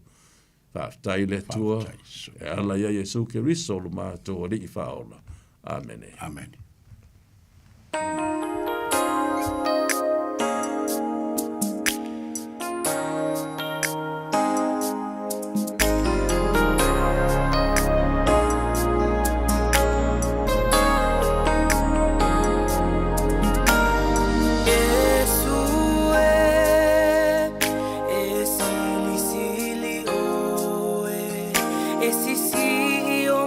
mātou lima ia oe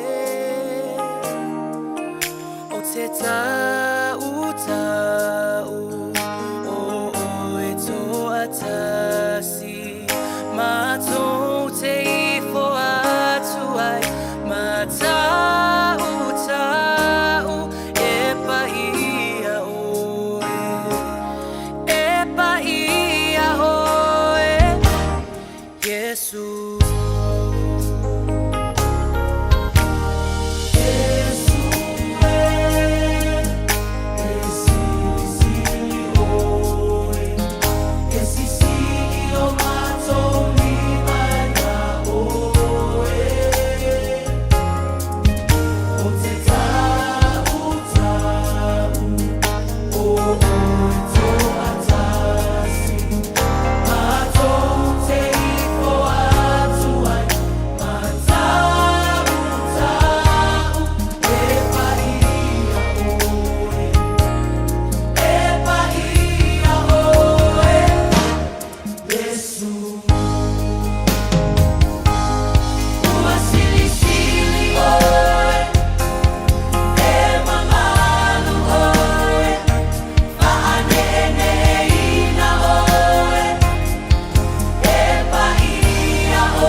sili o Yesu. Si pangmari aleluia, worship Jim.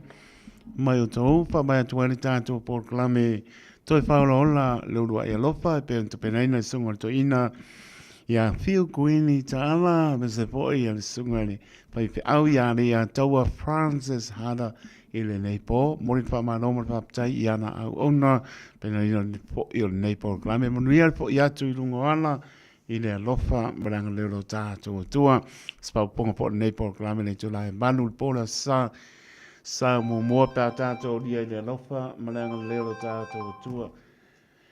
Ia, ai lewa tape mai po i a pasta titi sa le pea mar patoa a tania le tātou proclame manu malo le upumoni pe mai le tātou pese leo.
faithful and true.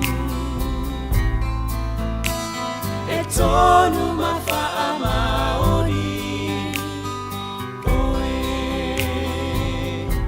Lua mrapi minuto e lewa te ale tula i ma tautua le Radio Samoa su lima i ma tolu a mo lewa tapena mai pasta titi sarapea mal patue a Tania tanto proclame malo le upumoni. Smela paponga Samoa.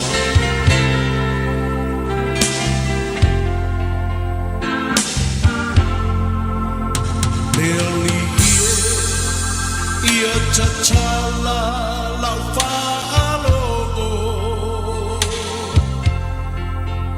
ia matala whai totoa olo uloto sauni e talia le pai mai o lau upu lawa fionga o te olai. O lau upu o le sulu i o uvae. Le malamalama o ilea i o uala.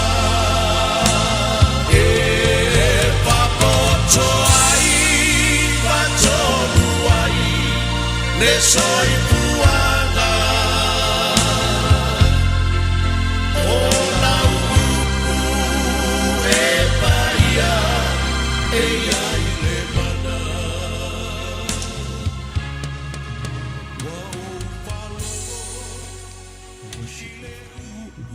Wonderful Savior, wonderful Jesus. Praise God. Glory be to you, Lord. Glory be to you, Lord. Hallelujah. Hallelujah. Hallelujah. Langanga whawhetai te mai le whaititia. Amen. O langanga whawhetai mai le loto tama. Praise God. Le whaititia. Muri atu langanga whawhetai tama. Amen. I laua fio leo me uma. O leo lo soifua e whawau o le tua moni e tontasi. Praise God. Pa ia e mamalu e siri ese. A mia tonu laua fio. O le nama ia lofa mai. Amen. Whawhita ia laua fio e leo nuata mai le ngati le ni yaso i mea uma au taimi uma. Whawhita i siri e leo nuata mama le noto o lau whanau. O lau whalatanga ato ato o umana whantau nu ulungo le santau. Whawhita ia lau upo o lo ola, o lo ngalue, e lefo i fua e manu malo ia i e whawabau. Hallelujah. Au whingao yo ia i lo wanganga ba ia, whawhita ia le fisoswani sili wa e foai. Amen. O leo lo o fio i tonu o lau whanau. Hallelujah. Mo lo malo, mo lo vi inga. Whawhita i e sa mo le ale fo i fua fo i le nefiafi. Praise God. Lo fina ngalo i whatau nu ue leo le loto le tangata. Malo pui e au lofa, lau whanau tamaha. I mea uma o teimi uma. Au ona mafutai fo i o luma le nei fo i afi afi. Hallelujah. Ia vi o e nei maso uma. Whawhita i tele tamai ala i lo wala belo i Yesu da tau. Praise God. Amen and amen in Jesus' mighty name. Amen. Hallelujah. Hallelujah. Praise God. Hallelujah. Vi ele alo whamalanga leo le atua. Ele nei fo Amen. i tūla o le afiafi. Ia le avatu se whatalofa. Ia e whamanu i atu tausanga fōu. Si o tātou atu no pele o Samoa. Ia tu atu le au whatalofa ma whawhiloa i atu. Si o tātou atu no pele o Samoa i le nei tūla i le swafa whapepelo Yesu Keriso. E whatalofa atu ai le podkalame i so se whawhianga inga lava. Mo la Amen. tau whaitua. So se taitai lava. So se tovini. Ia whatalo whātu fo iau sino Samoa. Ta māma tina mātua. Ia se iau o lava I maunga iti nai whanau iti alum whanau. Whatalo whātu. Whatalo whātu fo I tātou viewers I lunga le Facebook, le YouTube. Ia o whea lava lo awa tuaila o nanga le nei ala leo. Whatalo whātu. Whatalo whātu fo I so se tasi lo whapena o na no fotalo. Tau poai, wafole nei po kalame whaonga ina lau au na whatau wa. Whatalo whātu. Ia whatalo whātu foi, so se tasi, pēr whapeo se tei mua leo whatua e maua maile nei po kalame manu malo le upumoni. Whatalo whātu. Whatalo whātu fo leo au nei a taito. Ia tūr fōle nea fiafi, malo lavanga lua I lau sunga whamania tele le atua I lau sunga male ainga.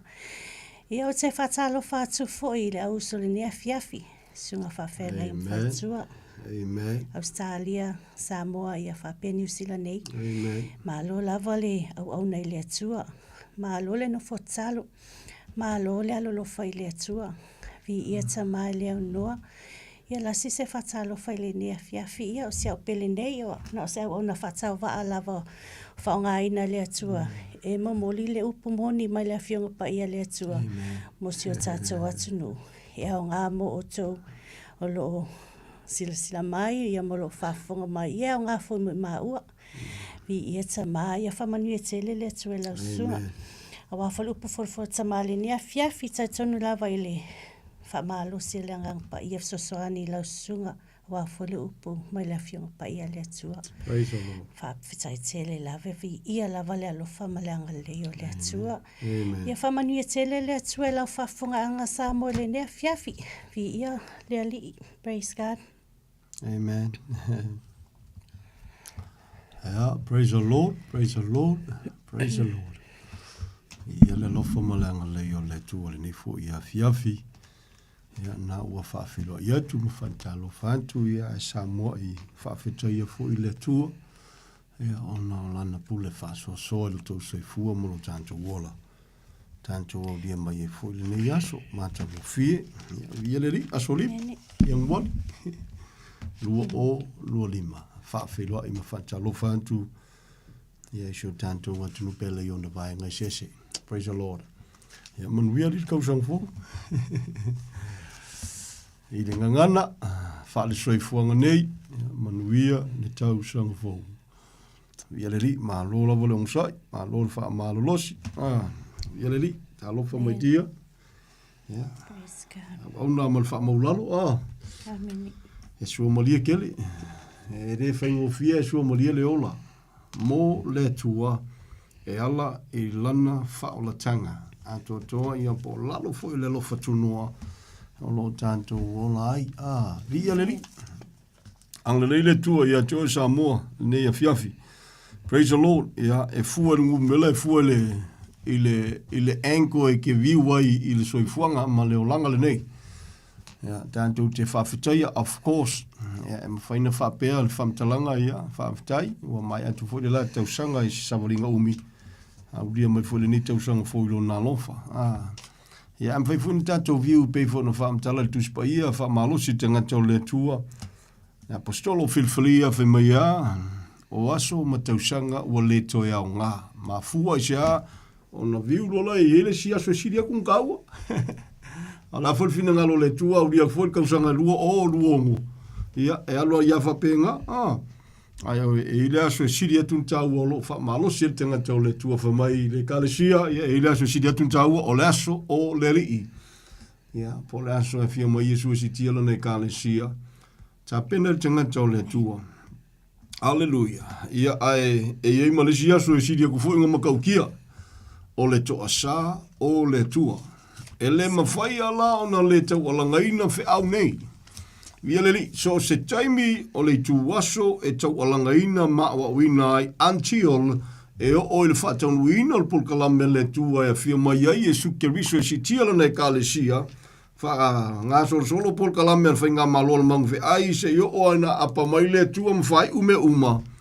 Ia ona le tu e tau alangaina lea. So, vi ia leli, ang le tua ia te oi, wha manuia le tua, ia tanto uma, tolu fitu tasi lima, iwa tolu, le numera e mawhaina e walau mai ai. O loo matala ale avanoa, ea maua so teimi pe e te mana o mia le fesosoani so se vaenga o le upo le tua e te fia malama mai e mise o na o onga ilona tūlanga. Pe te tau pe le te tau, o se awa onga e te tau pe le te tau. Via le lina no tomua tu whapea, the whole Bible, tu spaia tō markenesi o le whalinga, e taua e awa o ai tātou. Alleluia. E wha malama ia i tātou le fina ngalo le tua, Michel Polkalame le tua mai lava i le amatanga. E tala noloa i le soifuanga ola au auna e wha fia i le tua, o na wha manino lea. Alleluia. E le o le tuspa ia la e a o uina e wha malosia i tātou i le tūlanga encourage ai o e te ola e whaia. Via le li. O i tātou e le o le liu le tua o na nawhia le soe o i le whavavau. Al whamtalanga le tuspa ia ua saunia e le tua o tātou tangata po tau tino ngā paulu e le ngata ia te ia o le ua o uina ia i tātou e o mai lava le nei aso e o lava o le alte me ngata ai ma umailo na lofa tu noa. Via le li. Maina le whamtalanga le tuspa ia o ia na saunia i tātou e te tau o na whai mau auna o le whea ngainga fau. E le o li liu le tua mai le vavau o le tua na apa mai o na awa lofa. Ma whamanuia ia Israelu e amata mai Abrahamo e le o li liu. Alleluia, ai o le soi fuanga o la au auna o tangata i le tua e le o li liu. Ina ia vi ia pe le tua yaso te toe e ola tātou i lalo le lofa tu noa. O le tā ua fole nai alaina tau alanga ina pe le tūlanga. Ole alofa tu no ali my dear. Hallelujah. Praise the Lord. O le tua ma le vavau o le whavavau. Pe fo na manatu nisi o teimi. E a o le angala le whenga kua ia. Sa sa e se kuspa ia. Ia pule o e pe sa sa e lau kuspa ia. E ia le au ngā. Whai mai le whamtalanga le tuspa ia. O nā le la anga tu ia le whi au le fiafi. Hallelujah. Ia tu se fwoi malvari kei mila wakako iai. At the same time, maua lou avanoa. Le tangata e mana mia le fesosoani al Polkalame. Whatawa o mātou tangata. Ai tatonu ma le loto e whamaulalo o le avanon te tala i le tua mo oere Samoa, mo so se Samoa. I kuli mangu e fia o le lalo langio e whafonga mai ai. No matter who you are, po whea fo le loku mai ke loku ai, o le wheau mo oi. O le wheau mo au. O le wheau mo tanto uma. Ma fua se a, e leo se tala inga o se lotu. Ai o le tala inga, o le mena tupu i lunga o le San Paulo, lona winga e mga mia e tātou malava. For anybody to say you don't need it, that is a very great a warning. Hallelujah. E leo se foi le tūlanga po se fua wa ia le lei. Se tangata manatu whapea. That's your own choice. Ai ole fautuanga le nā ia po se whaamalosi au le nā. Mo so se Samoa te whaafonga mai, me se lava lea o ina lo pumoni i lona tūlanga o le whaamalam ma ina le mawalunga ma le whaamanatu ina le mawalunga le maliwa Yesu. So se Samoa, you name it. So se au ngai whaafonga so se kaimi. Ai manatu ma whapeifo i al toua o onga na. I don't need it. I can say this to you right now. E te mana mia. You need it. Hallelujah. Ma le tumua i alo ulu se pa i ale lofi au vai. You need it. Hallelujah. Ai se o le upu e whatatau i le mena tupu i lunga o le San Paulo. E leo se whamtalanga, e leo se tala ingo se lotu, po ai se loku o leva, o i le loku nga mua, o i le loku kokele. O le whamatalanga e whatatau i le tua e matautia e pa i e mamalu e sidi e se le mawhaina wa ai ai mose lo na taimi. Awa liu tino tangata. Hallelujah. Amen. Ona o lona alofa. O le mea lana tupu i lunga o San Paulo. Ta pena ia le tua leipu filfilia whapitoa le ngata mo Israelu ilu mo tupu special i mo te ngata nu ese o le nā. Whai mailo tamaloa o le whakua koa le kuspa ia. E kale sia o ke le laku ia ke o kou mo le poto o le tamaloa ea tamai. E le ia ma se Samoa tu tusa mo le tamai o le tamaloa lea. Hallelujah. Ma kau kia kalangoa e kuspa ia malamalama i angelu malamalama i ke mongi. A whai mai alfa mtalanga te ngata le nei. Paua lea. This is the center of the message. Wanao Yesu Keriso na faasa taroina. Amen. Praise God. Hallelujah. Vialeli. Wanao Yesu Keriso na faasa taroina. O le background o tamalo o le Israelu. Aleluia. Per tome le poe valu. I le tulafono po le tūlea, po le kalame le tua. Le whengainga le tua no sia mai lantou. E a la mai i lo lantou tama, i po ngā tama ua mawai. A per amo i sako Iakopo. Whangau mai la walia. Via le li. Ku malka malo le whapupula maka Iesu ke riso mai oe. Mai o Iesu le te a. Le te sa wa iai o le me whainga tā. Ia te oe lo wa ai tui. Whamtalanga le winga lea, o le upu lea, o lea, o low against I le nga whaia oe. Kele yo Samoa e whapenga, e kele o malamalama. Aleluia. Nga ngā pai kasi e si merenga. Amene. E tau ala apostolo tu sia Roma a. O le fia I le tino, o le ita I le tua, o e malamalama, o kele o kaku Samoa e whapenga. E ki ko anga le loko e kele o longa ki whai meika I le tua. Ki ko anga le loko e kele o longa ki whai mea o onga I lumo le tua, o le whanonoanga. O le tele yo fai au e fai whapenala tua mio I lumo le tua.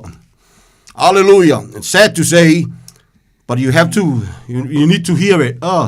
Hallelujah. O le whawhetai le tua. O te whawhetai mo manto whawhetai le lofa tu noa sidi ese o le tua. Soifua. Via le li, ngā ti alo tātou whatowa. Hallelujah. Nau te talatu, ai fia fo I a kalakala ngō aku, whamalo whawhetai. Ia te oele te nofu te talo mamantua, le nei por kalame I lau te talo. I le o ngā kako ke ainga pe kako ke masangi ke le loku fo ingei. Ai ua mangui alo loto le upu. So therefore wa le ngalo ai I lau te talo le nei por kalame whātawa a whawhetai atu. Whawhetai atu, whawhetai atu. Fo I ale vi inga I le tua. O le tatu ngaluenga whai whatasi. Deo se kala ingo se loku. Hallelujah. So se kangaka e kau kala foi le pe e kau mapo loku langa kala ngoma ka hai le loku mamika mika e whapenga ia.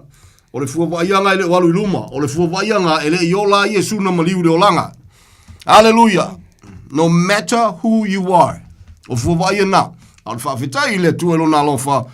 Mita ia Iesu na maliu. O le nā. O le tangata la le nā. E whaafonga moi o oelea. E ki kala ngoa e ke mika ia Iesu. Ke mori mawi ia Iesu e ki le kala inga le a. Ne kou loko mal kou wā. Ia. Via leli. That is a great sign. O le result ngā leo tangata ua ola surrender I le lofa tu noa. Le upa la apostolo na o molitino ia iuta ia whatasi ma eleni le mata upu ile salamo male faa tua. Ele aru kasi, ele vai kasi le mea se tu lau. E ngā lofa mai te whatua tua e te le salamo. E whainga ka foi ngā kalikongu winga lo salamo pe ele whatua tua ia Iesu. Sama patu le upule la la fotu. E whainga ka I o ngā whaimai pe e whape foi te tautino pe te mori mau pe te launga pe te whape atu pe te whape mai pe ma te whape atu foi ma te alo lofa I le tua ai ma ke solia le upu le tua. Whainga ka I o ngā mea soli o lo whaimai ke lofa ai ke soli. Le upu a le tua which is very sad ke le Samoa la tu solia tele so called whaife au makai kai o lo la ko solia. Ta lofa o le tua lofa. Amen. Hallelujah. Amo lalo tato loto elu moleri. Praise the Lord.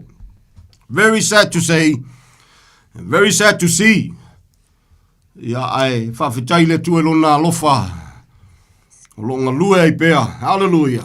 Praise the Lord. Hallelujah. Pea no taua, a tala noa I le ngangana o aso whaisoo, le ngangana o aso uma, le ngangana o le whaikawinga o aso, I ona whapenalea, o le savalinga umi whawhetai le tua, o le mea moni, e lei titi le loto, au lia male nei tausanga fau, a tala noa mai le tala noa le tuspaia, e whatatau e iai le si aso e siri aku makaua, e iai le whamoe moe o loo longing I iai le tangata whatuatua, ona whai mai no le matangata o le tua, ia, se koe laku le si wheau, o aso ma tausanga wa lea o ngā. So se aso a. Aisea, e iei le mea ngā kupu I lungo sa kaulu. O ngā le ua kaula iei mea uma. So se tangata la e taula, lona loto, lana tapua inga, lana whawhetai, lona soifua ngā lua ina, I lunga o le sa taulu o le mena tupu ai. Na so, na wha iel soifua o le tua lisi anga sala le pepelo yon fufonga. O le na, whaimele ma tangata o le tua. E ila le aso. O le aso mo oe. E sawa ile tua tawi lo tautinga. E sawa ile tua e vatu oe. E mafuta fatasi maia. Oh, hallelujah. Fea tula na upu yon so. A mafuta ile tino fe maia. Awali koki popole. Yela walu. Ai awa koki popole. I will never leave you nor forsake you. O ke alu o kozau. O sa wa ku ai sia e ka kaunga ia no ke ia fe talainga Yesu yo na so. Ele ngata yo na so ile taimi ai ole fe aulava mo e ua fatu tua ya te yo e ua salamo moni ma fatu tua ya Yesu Keriso. Ele skanga kaloko ya wa ngal vanga no. Na le tangata o salamo moni matalia Yesu. Ele se fai loku na ngal ko kele la fai loku se selfa va va e ai. A lot of them. It's sad to see. Hallelujah, hallelujah. Pamaulalo ta loto iluma. Ole tua soifua. Na watu tala le lenga. Ai afai foi makwa ye. You are one of those people ke le mangawa e koe fa lave se lima. Ya kakalo. Ta puai mai ya. Hallelujah. O aninga luenga fa lave al pauliuli in Jesus name. So se kuli mango e uima yai. Wa fa ya inga e fa vavau. Ile suafa manu malo. O Yesu Keriso o le taua e le fa le tino o le savalinga e le fa le tino e fa le nganga. Hallelujah. Via leli. Tu mau au lofo tamai lungo I tato uma. Whamanuia le tua ia te o le ne yaso. Hallelujah. Whafte tela I le tua o lewa. Nei tau sanga waulia. Ia whafte fo I le tua atono lewa. For those mo e o loo wasila fia pema. Whafafonga ma. Tu moa fo I lewa noe te whafafonga mai tapua iai. Tapua iai fo I le polkalame manisio polkalame manuia lo loto. Ia o le ne yaso pol nei tau sanga. Ia o le aso mo folinge o le ua mei kako polkalame I le iwa. Ia malaa fai atua iai le iwa. Ini yaso o totoi le alofo le tua. I se malosi whasoso mai le li. Ia lewa iei suinga Amen. Wasa tatatou folau I le valu. Lesi vai yaso. Ia se fulu lesi vai yaso. Ia laka inga whai o le kausanga o mawai aku. Ia so mai luma le afo le iwa. Ia ono suinga lava. Ia manisi fo I o tūlanga ma. Suinga o nisi fo I polkalame o leo tue whatau nuina. Ia e whaftei tua. Wa vea mawa noa. E ia tatonunga, e leia ma se me tupufua. Amen. Via leli. E leia ma se me kupufua. Hallelujah. Ke mankua li mai tia. Praise the Lord, praise the Lord. Whamaulalo tato loto ilumo leli. Hallelujah. Leo pule ta ua wau ila whamtalanga li se me tupufua. Te manatua whamtalanga tuspa ia. Hallelujah. Tele mahano no itala e whapenalu na whatanuina. Nano utala no, le tutala no e whatetau le maulea. A lumo le tua, so se tangata soifua, so se awauna, e le po le sisila le tua, so se awauna malona loto, ma le mea o lo ta oto ai. Hallelujah. Praise the Lord. O le mangaku foi le fai kaulanga, ai se sele nganga fai ai. Wa ke ia le fo ia kua ia, ai oso mai fafo le fale, lona a fafine e to adasi. Le malamalama, le ngu le malamalama o Malaysia boli le mingo around ngakalia, le melai totonu. Le manatu sa alua I lumo le tua a tu ina male ngu le au mangu maloa ke sauloa, o le kangaka e kofu mai fafolo fale, o ke o si kaulanga kwa ia ke oe. Ma ngai ia le whaalonga le au fai kaulanga. O iso le kwa makau kia le kaulanga li, o le aofu. Kali e koile alofa malfa maungi le tua. Ma le lilo e manatu e le aise me e lilo e le lafi aise si luma o le tua. Hallelujah. Nale mena tupu. Praise the Lord, praise the Lord. Hallelujah. Ia ole na. Ai olona loto. Ma kua ki ngai. Le sia wali ia nganga le ngai fo ia. Me la wali ia le nga kamu fai e. Le nga lako kulia o le wali ia le nga lako fai se me le nga. Manatu e lulka maa loa ia. La o mauwanga ngi o kowi. Ai fai akunga, ai joli. Hallelujah. Alu lumo le tua vema ia le tua ia ai foi mai ia la foi ia kulka ka mo mai fa folo fari. Hallelujah. A wa ke ia ia. Ele ia ma se meri lo lumo sit fanga le tua. Wrong motive. You cannot hide. Fa fkaya ile li longa lo ole lu imotato uma savalinga I aso uma. So se tangata malona loto, awane ingalo ya te oe, o lumo malama le kako ki soifua maulai. So se me ke faya, e le po lumo le tua. Hallelujah. Amen. Ya le alfam talanga tuspa ye le mea. Amen. Ke ia le laku. So le ayoso maula fa finga e vai peise ie. Ma koi kangi ku il ko inga vai po woilo ua fa finga ko kasi ai ngana mai ai lo male a male mela la fito tonu e af mai se fa kwa ko kele la woli au ke fia mau ai le we molu mai oi fafu. Hallelujah. Samoa Su e follow loto po feu ai lo loto le makangon ngi kausanga. E jinga elam la mai la kausanga. O if you kaulama le wo ngi kausanga. You cannot hide. You can run, but you cannot hide. O le lofo le tua, o le tala tus baia, via leli. You can against the truth, you can disagree, you cannot beat it. Mangu malo ya le memoni, o ai le memoni o Yesu geriso. So skangakala e ola ilalo le lofatu no malupu moni. You can't. You can't beat that. Via leli. Praise the Lord, praise the Lord. Ya ole lofo le tua, kangel ko malo ali. Mai shonga fa finge e wa e ofo. Wa e ofo ile tua, wa faisa upu ile tua, faisa kau konga ile tua. Pe ia manga ia lau kau konga e se sele nga nga. Ola mele la kupu ia ola nga. Melo molo shona finge ia ku mai akai kaso walo ama ke fie fia.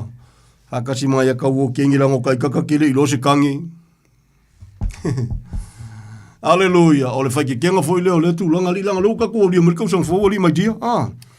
Praise the Lord. Ole fe au. Tako fo lawa fe au ngi yaso. Hallelujah. The important ole past ole tangata. Ole chaua o lou tuanai. Ai ole tangata fo e chaua lona tuanai. E re kaua ilesi. Au te fia fa so tangata e chaua le tuanai. Hallelujah. Praise the Lord. Se o kalanga umumur kanga kai le kaua lon tuanai. Ole tangata le chaua lon tuanai. So se tangata Samoa ele salamu moni amatalia Yesu lona o langa. Po o yenga fuafuanga po o yenga por kalame ufaka o oko ngi kausanga.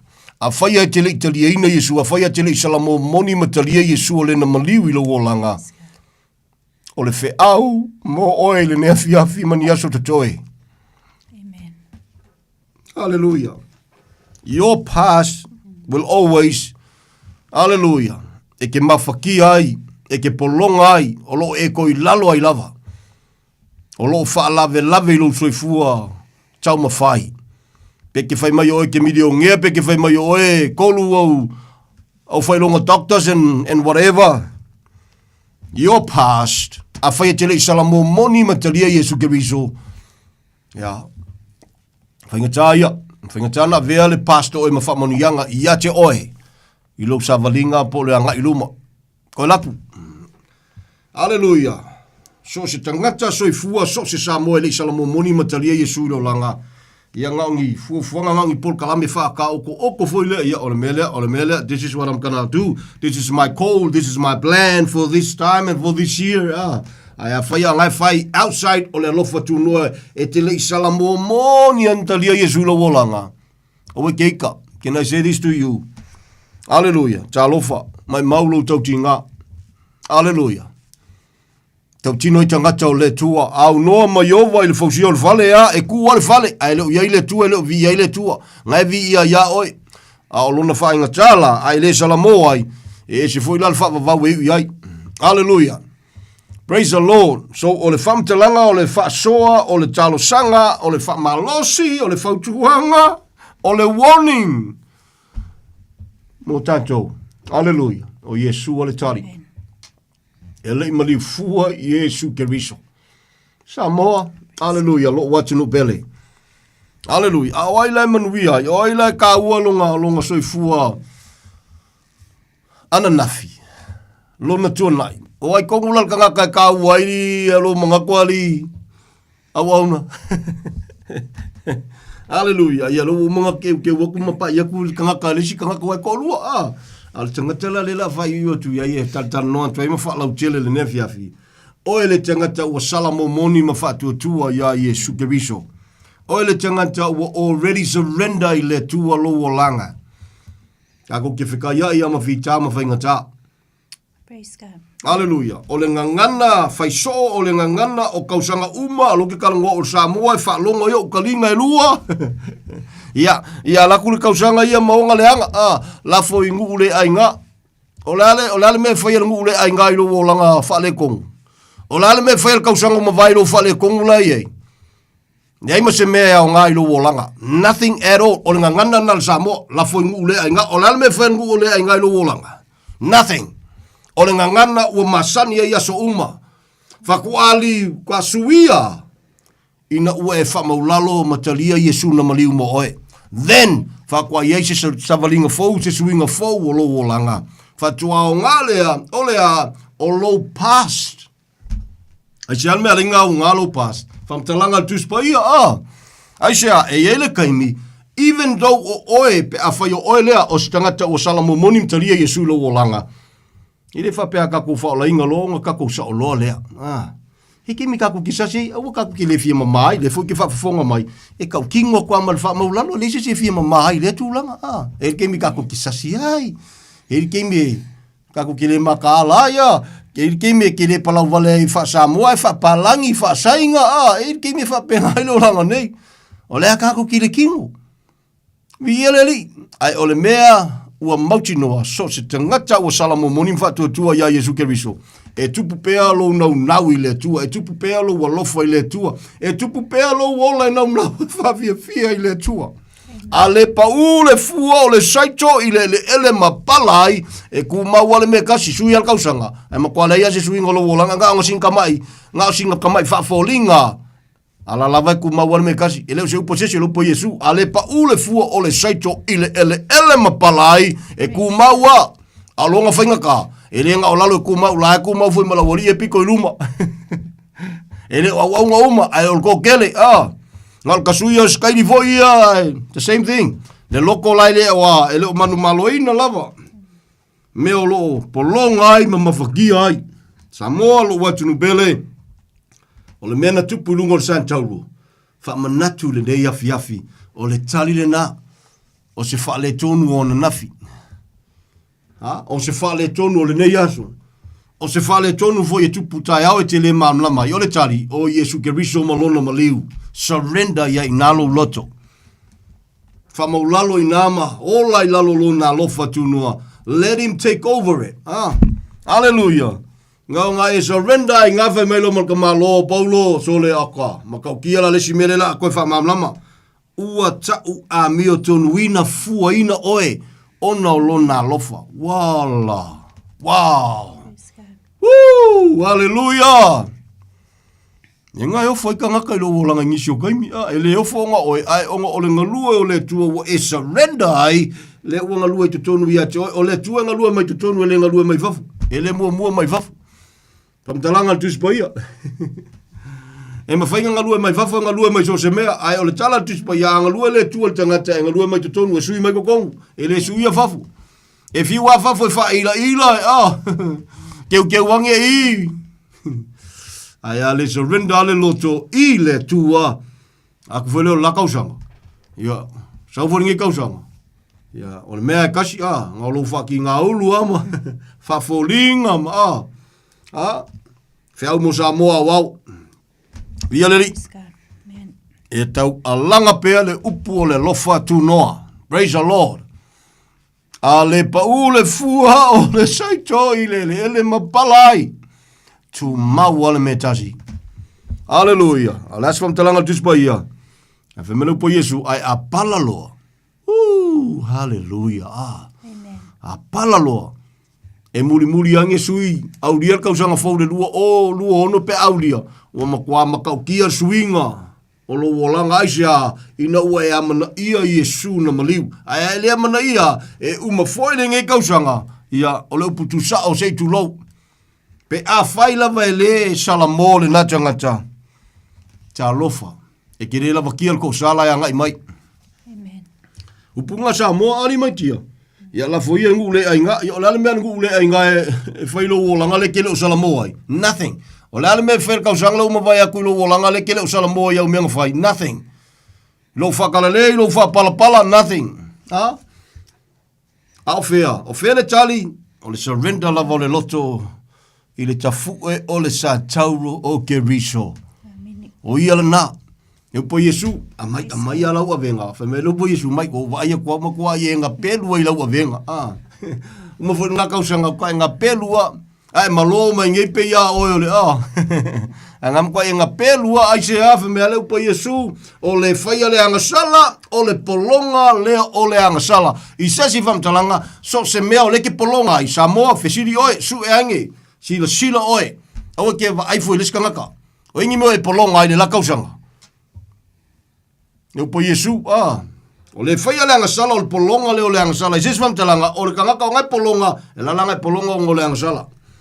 Ke polonga, oi, e iei le polonga, le whai mai tuspa ia, whai mai la apostolo Paulo, pau anga le polonga le lei. Kasi an mengo le polonga le lei, le kanga le kuspa ia o le tangata wa surrender le tua, wa ola e au auna, a talanole pola au auna luna winga, you are going to be a servant of somebody higher than you. O ai, o Yesu Keriso, o ia o le matai, o oe o le au auna, ai au auna la, e ke usikai ne me whekalai, ele makai.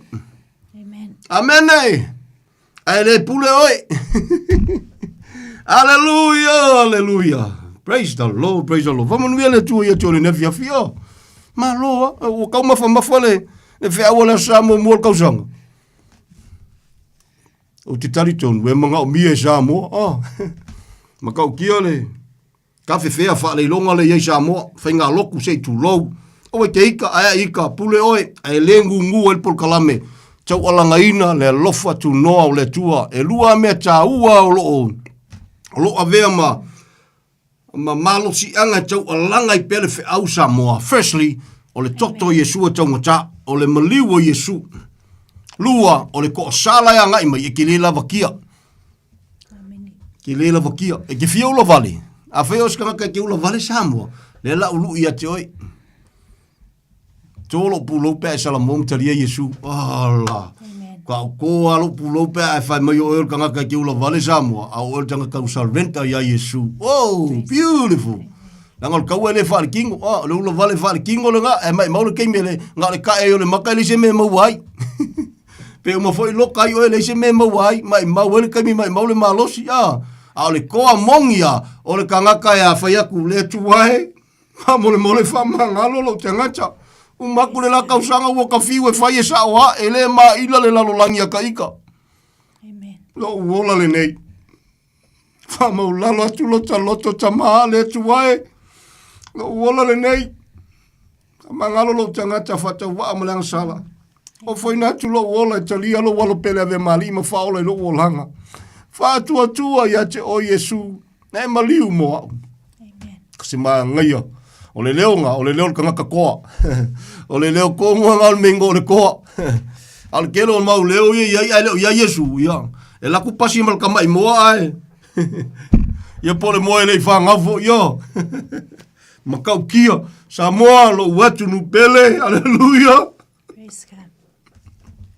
Hallelujah, hallelujah. Praise the Lord. Kan ngol ka malo longa, soifuanga awa winga. Maya eleje si makukusa. O ye nga makukupulanga fa kasi Paulo. Ne ya mase si makukusa. Kaya malama fe maya o ka nga sala siri. Ka kamua la nga sala nga nga mali Yesu. Ai mawar ta wa Samoa. Praise God. Ne ko amongi ala nga. E fa maulalo va beifo. I am nothing without you, Lord. Amen. Jesus, I am nothing without you. Praise God. Oh, hallelujah. O muwangi kausanga. Hallelujah. E ia mase me fa ia le luongo I lo wolanga. E pe fa upu ia masanina lafo e tātou. E lafo ingu le ai ngā wangi si ingu e ke whai ngoe ngā ngu. E rei mase au ngai lo wolanga. Nothing. Hallelujah. Wana senga ngana whai so o masangi ai. Nothing. Ai ai salamolo mai lo loto. Apa mai lo le tua. Mai atali. Afafine, welcome. I've been longing for that day. Nā le aso. Ke vai a koe ua koe fo I mai. Ya Yesu. Praise God. Lupo Yesu mai o se sau ia tau te le tuli o ye fafo. Le tua na e o me umo, le tua na na maliu, le tua na na fio mai. Amen. O ia le tua le se pepelo i on fafonga ai ua liu tino te ngata o ia ona o lona alofa tu no. Amen. Praise the Lord. O ia ele uli liu. Mai ai le vavau o le fa vavau. Ele uli liu wa o ia. Ma ua lunga tele. Praise the Lord, praise the Lord. Whaptai le tua lo nalofa. Samoa lo watu nubele. Ke le o leo ngā o lo wanga ngafi. Whai merta mā loa tangata o le tua i le kale se Filipi. Ua o le tue manatua mai a o te wha ngalo me tua ngai o ka moe punga wai. Pe o le amanga ia le kua ngai. e ese le fe au ma le level e au ngā iai le fe au. Ia whaafonga whamolmole. O le fe au le tautalela apostolo le kalise Filipi. O le leo o le tangata ua matua a lai whaamalosi desi tangata la whakua kofu mai kukongu. La whakua whaia le whiriwhiringa potole nā. Talia Yesu leo langa. Encourage Lord ngaka lea whamalosi. Mai kukongu le aingo le tua. Keep going. Amen. Keep running. Keep striving. Keep fighting for the Lord. Keep honoring Him. Praise God. Amen. Amen. Whea kumana ka malo ke le maua alawa. Le leo le tangata o lewa matua. E whaitau i el tūsina nā le kalesia i Filipia. Mata malo Paulo. O le koe ngā loko le mal koe ngā leo le kangaka umakua. O le a o tele i ato toa o tele i maua le lava o ke loua. O e langona mailo ta leo Samoa. Pe on ta whasoa tule nei a fiafi. So se kangaka po ai lava who you are. Po se awaunga foia e mangako loa e whapea. Kile mangau mio le lako wa o onga ma le lako kalkohunga. Ia o launa whiwhilinga. Ai le ngati e kele lafiru mo le tue le upu le kaukalangia. Ai se a. O le whi au le kaukalangia. O Yesu na maliu mo o e moau. E leo se kala inga lau se loku. E leo se kongu voilea. Ia o kako whasala whasanga whapea. O le kako whasanga whapea le ai. O le upu lea e manga o mia so se Samoa whafufonga le nge fiafi. So se Samoa o soi fua lungo le fonga ele le nei. Amen. Hallelujah. A bit heavy. O le whi au o le aso. O le whi au o le teimi le nei o tātou au lia mai. O le alofa sili ese o le atua soi fua. I ona vaenga te tele ana e lua i a ola ma i a kakangi o kalinga. Firstly, ka wakale kau. Whailonga soi fua leisi anga sala ona o le tangata. Anga sala i a whaasalo toina lua. O le ko sala i anga imai e ke le mawhaia. O te le mawhaia. E le aia masesi nga ke mawhaia. Ma kwa wha akua ke mongi. Ma kwa wha akua. Ai anga ana awa wina foi pe whailo mai le tuela na upua ye. Olo ye siawa ngō sa kangi ma ke mongi umai e Samoa. Ia e solu ke lo o levang Samoa. E o kwa Samoa ala ele i Samoa kangaka. Wha aku. Al kala kuspa ia whi mai e o ai ke mongi la kou ke malama ma ke mū. The only different o le kaua foi leo le sesenga foi le e tāua ila o wingal kuspa ia. Nga mwhain kalkongu mai kalkongu foi ke mongi au le sesenga e kalkongu ai against i le tua. Ai o le awa ongal tuspa ia. For you le tangata soifua e mana o mia le salamo moni ma e whatua tua ia te ia. O le salamo o le tawai o le surrender le tua e tautino e ke le mawhai se mea without him. Amen. O nei whatua tua i le na te whatua tua i le na te mawhaia mea uma. O le a whetalai e taunu. A te kleo e le tua. You are the righteousness of God through Jesus Christ. E le pepelo le tua. I le vai fal tangata o le tangata leanga. Pe a whapelo o langa le sa e ola mai ai. E na ue e salamo moni ma whatua tua ia Yesu Keriso. Si la whanga le tua. Ma kwa i ila o lo o langa soli. Aisha, e le oi. O le ue surrender i lalo o le e ila lo no langa. Nga sawa le lalo langi nge i le song pepelo. E leise sala, whangau mai le whale whakawha, e leise pepelo leise ang sala, o ilungo le sa talu, e leise pepelo leise ang sala, ko e fio ilona malo, e leise pepelo leise ang sala, e o mai le so, e o le whavavau, o i o le tu, e leise pepelo, e leise ang sala, i o na fufonga. Oh, hallelujah. O ye pa ia mamalu sili ese.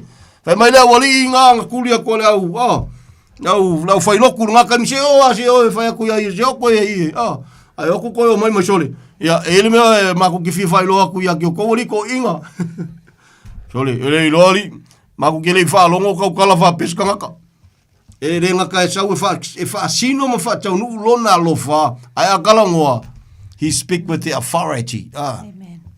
Praise God. Ai ole authority e tala no Yesu ole authority e fa sa lo ko ai o le whawati le whaongal ke lo whaiwhi au. E su e ai mea. Ma peise i e ti klea ingisi o mea. Ma peise i o mga koe e sili ingisi o mea.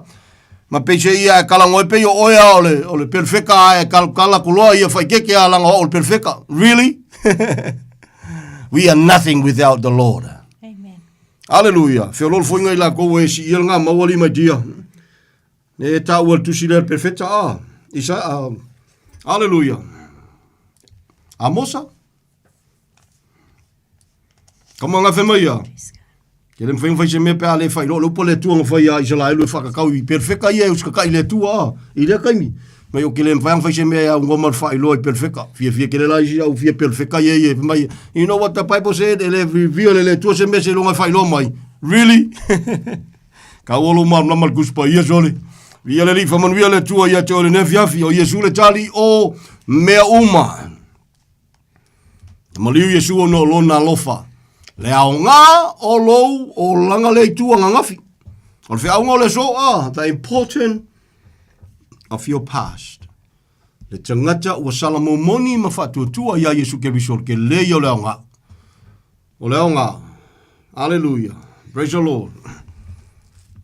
Vea ma whamonianga, vea ma malosianga ia te o le savalinga i rumalua. Vea whamonianga mo lesi tangata. Ale makaala laka ku. Tangata ia wai tutonu o le whaolatanga e o salamomoni mwhatuatua ia Yesu. O le mea lai tupu pēa. Ia o le levi ia o le tua e mea kako ke whaia ma mea mawhauwhau e kelo kaimi. E le whapela ua alue se le alofo le tua ia te oe. Ai o le kele me ke whaia le vi ia le tua ma a fia le fina ngalo le tua ma suafo le tua i le vava ia isi. Hallelujah. Praise the Lord, praise the Lord. Anga leile tua ia te oe le nei aso. Nei fo ia fiafi, nei fo i tausanga ua ulia mai. Ulia le tausanga fou. Ia o le upule na, ia ele ia ma se mea ma fai anga o ngā ia ke o le upule ma ia la kuia ngai kausanga ma. O se upu wha malosi, yes of course. Ia ele salamomoni ama talia Yesu lo wolanga. That upu is nothing.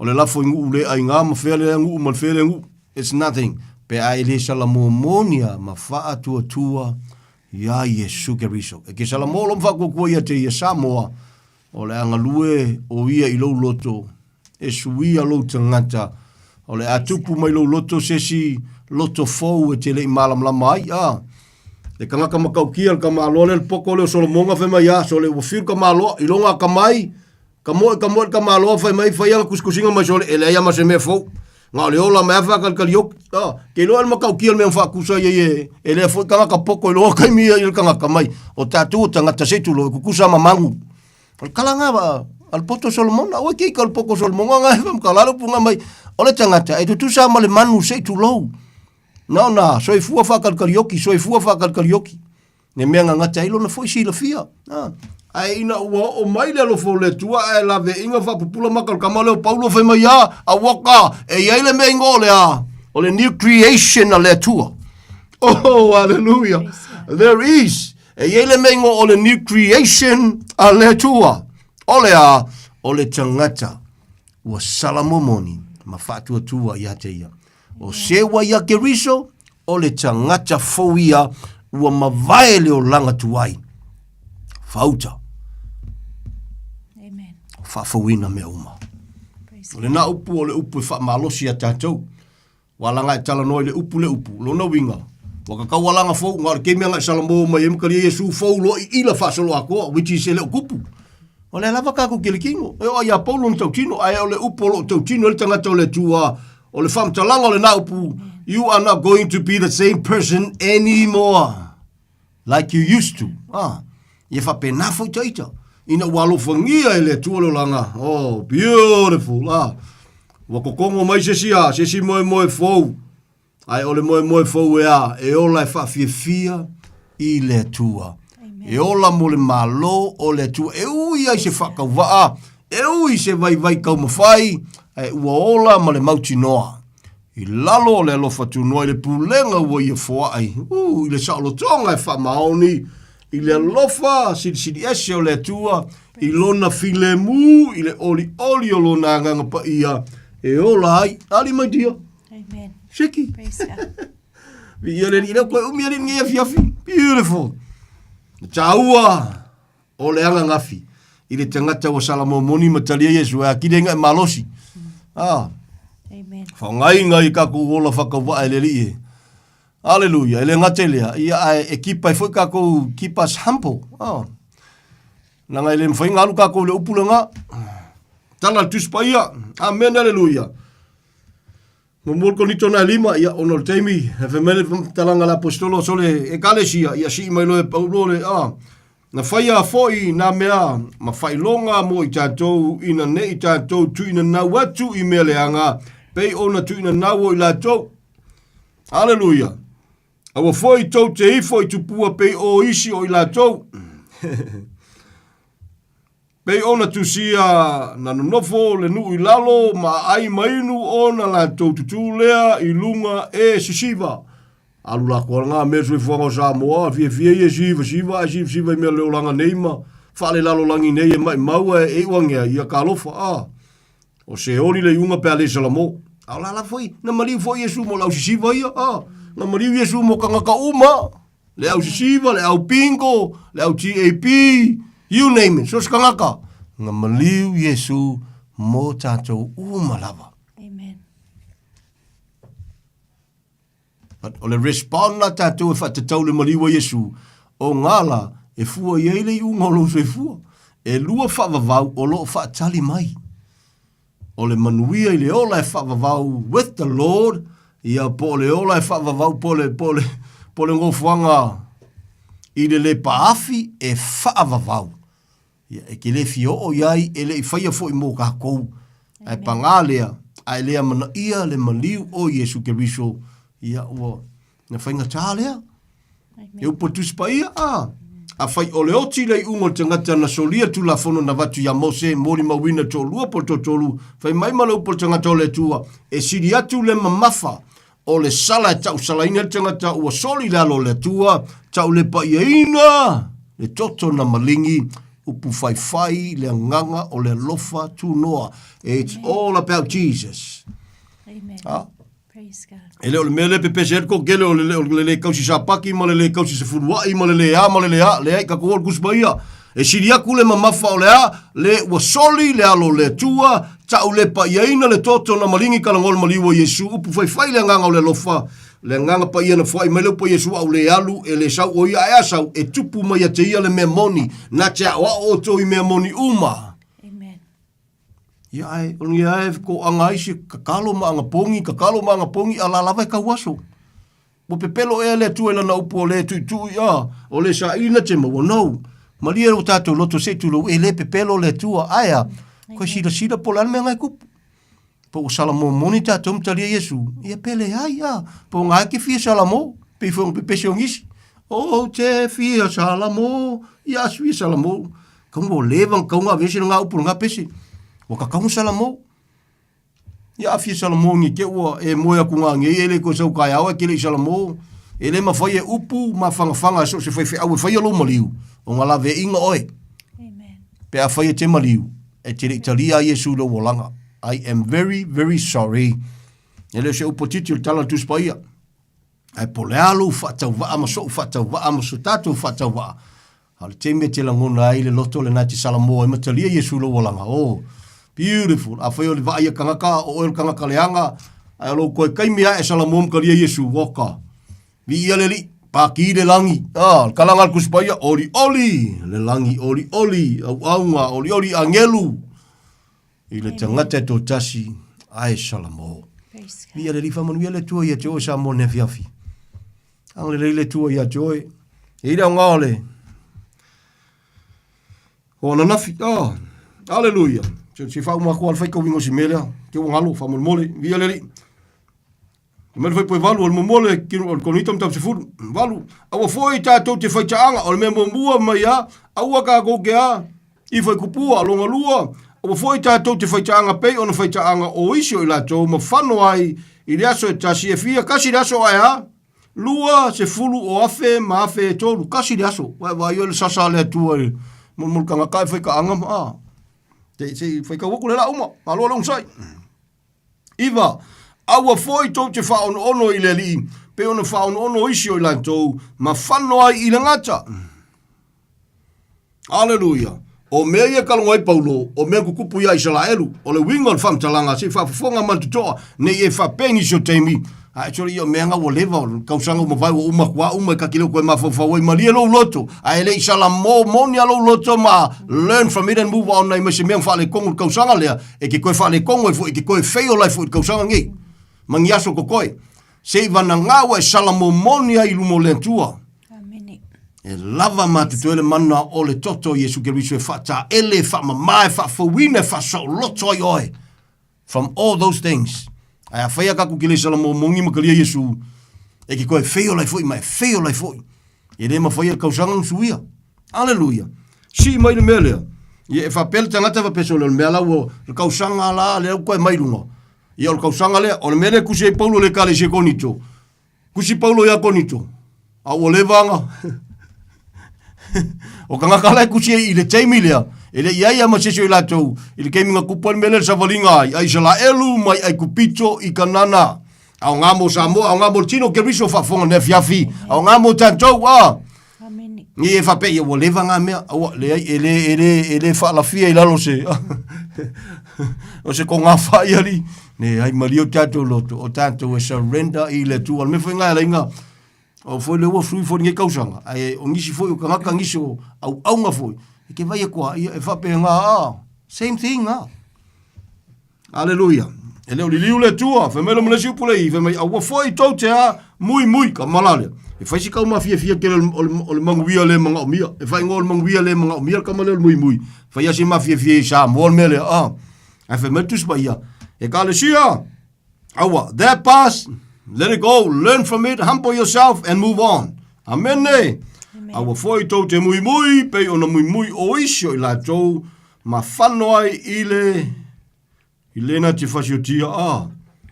Na o ia mea i la tau e whai ma whai longa ua tu sia fo e whai ma papa inga mo i tātou o e ua ulia mai ai tau sanga inga tai whai pasulua o le nei o le manatu o lo tu ia whai tete o ia ina nei pa u. Vai lana maka ngofia o le past.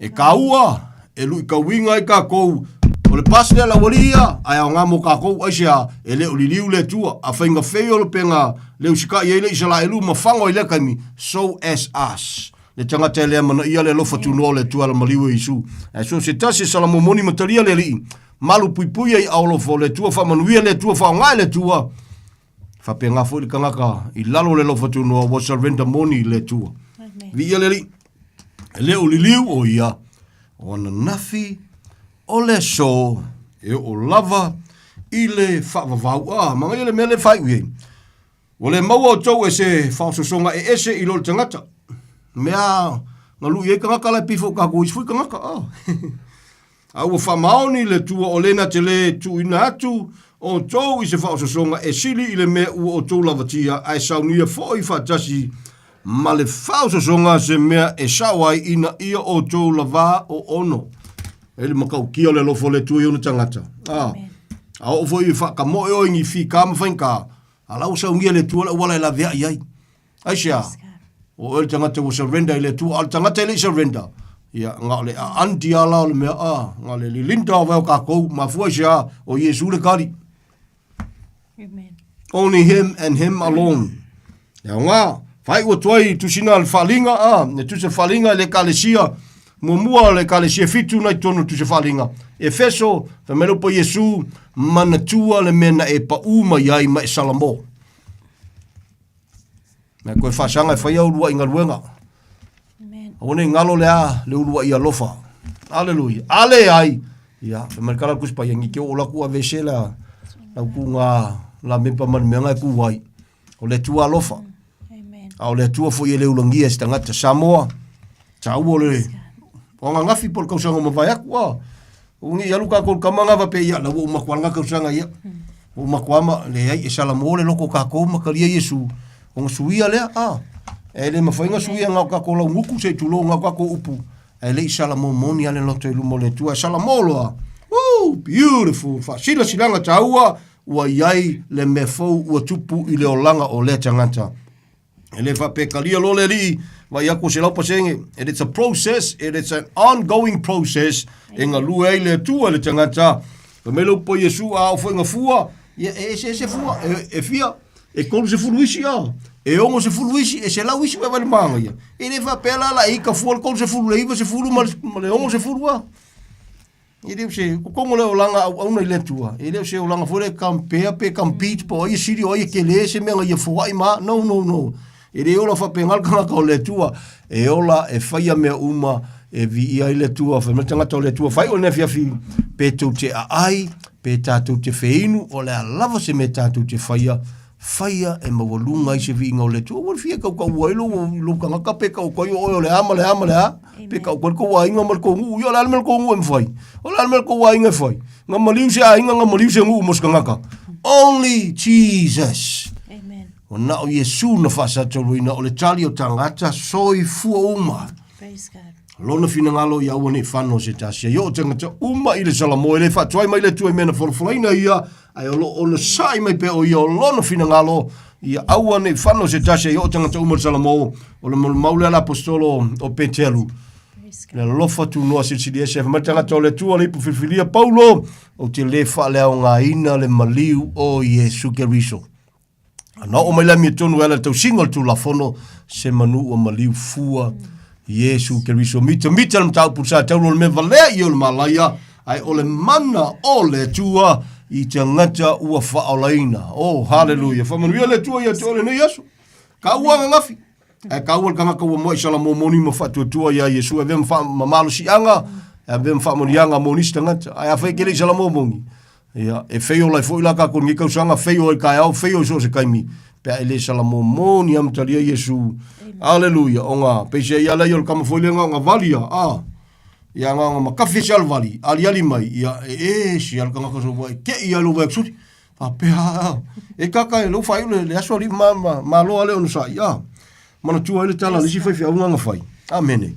Me se wo so ri ke lo au ke ni fa la ingali.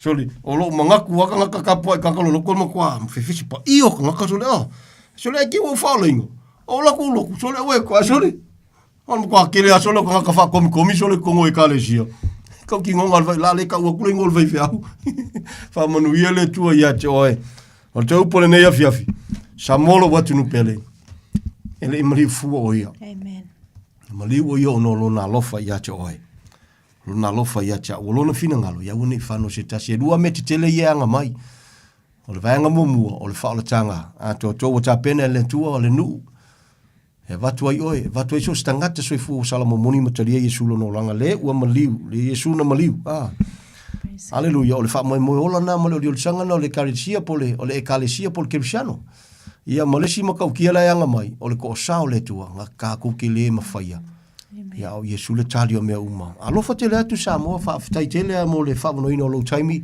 te whaafafonga mai ai, whaaftai foi, nof te talo ia la tu e nof ta pua i mai, ma mantua nei por kalame, ele stala ingo se lotu, o le tala inga o le alofa tu noa. Ia, e le ngā tia, whaafetai tele, ia i la tou, o lo whaataunuina pele la tou, au ma fola mana lima foai.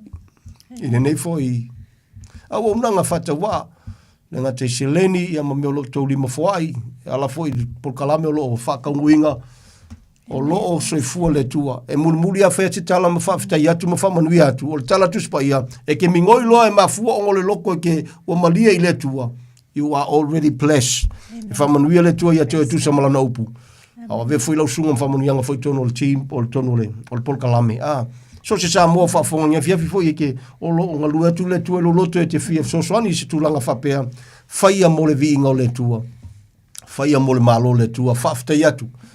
Whaftai atu. A lopu moni ia, te lele au ngā ma le tāua. Ai meise lava. Ia le kaimi o loka wala ngainga i le whiau. O le whiau o le alofa atu noa. O le whiau o le upu moni. O le whiau e mga o mie Samoa uma e loku uma. Ka ngaka soifua uma lava. Vi ia le li. Ngā tia lo tātou whata waa whamanuia tele, le tua, ia te oile ne ia so. Lau whaista talo no le tātou taimi. Father, we thank you. Ta tonu le roto tamai le mawhaina lanu lo walofa ni upu. Mole atu le nganga whaftai tele la wale ne fo yaso le ne fiafi. Ia vi ia oe whawavau. Whawhitai. Ngalu atu ngalu ifo, ngalu ane lo nganga pa ia e leo no. Whamatala loto i loto si o matu watu nuu. Oe whafafonga le ne fiafi la upu monita ma. Upo le lofa, upo le miotonu. Upo le manu malo, upo le saulo tonga. Pa iatu pa iane pa ifo. Praise God. Alo ulawa fina ngalo ia wane whano se tasi tama. Hallelujah. So se tasi wa wha maulalo le loto, matalia la upumoni lona loto. Hallelujah. Se tasi foi o faise fitfilinga tonu mo lau fio talia o Yesu e malima fao le lono langa. Ia ele ilo atu se tangata o na o lau fio te sila fia. O fe o yeile na tangata. Pa iatu ye o alofa. Langona na tangata. Emonia. O e o le tu alofa ma alofa muti muti vale. Hallelujah. O lo fina ngalo ia lave ina le tangata. Praise God. Le tangata sa polonga i le anga sala. Hallelujah. Fa ia o e message siritama. Si tia iatu o e me uma le whangalo ina sio matu watunu pele o Samoa i ona taitai.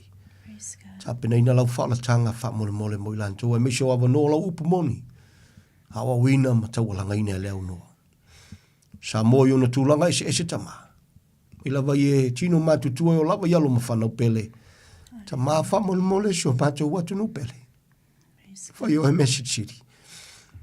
No fina ngalo i whatau nu ue leo le loto le tangata tama. Amen. Ia vi ia o e whavavau. Le whangalo ina tama le pulengo le tio. Hallelujah. Au na fo ilo tama o lo. Tama o lo. Ngalue tama ma. Ato mafuta pele au no le tele waso. Hallelujah. Le ainga. Whamanui e tu samala upu. Amen. Whatau waala wa o mātou tangata. Mātou te whafta iatu e le whatau waala ua fio e ume uma. Amen. Whamanui e tamai so Samoa mantua nei por kalamele te talo. Le auso foi. Le ministry o lo tāpua ia. Praise God. A tia lo mātou whatau wa ua nani au na whatau wa o mātou tangata. O maola whatau wa atama. Te maua ma le whanau. It's an honor to serve you, Lord. To live under your grace and your grace alone. Ia via o e leo noa. I le whangaloina. Le aingo le whatu tua lau tele so se ngangana i so se lano. Lo nu o Israelu. O awa lofa e whalo lo e tu sai malau upu. Ia via o e. Ia whamanuina o e nei masa o ma whawhetai tele, whawhetai tele. Ia lai lu walo pele o Yesu te talo al whawhetai tele. Amen and amen in your mighty name, Jesus. Hallelujah. Thank you, Lord. Thank you, Father. Wonderful Savior. Wonderful Savior. Hallelujah.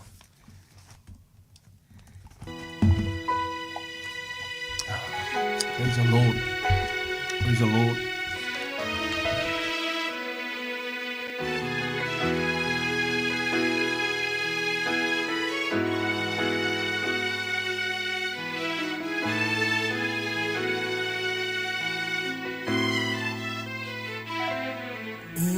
Se wailoa no finanga lo leli o ai se uapule fatasi maoe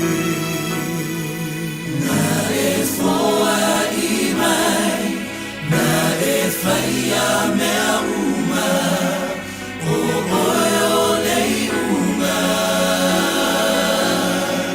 ia vilia roe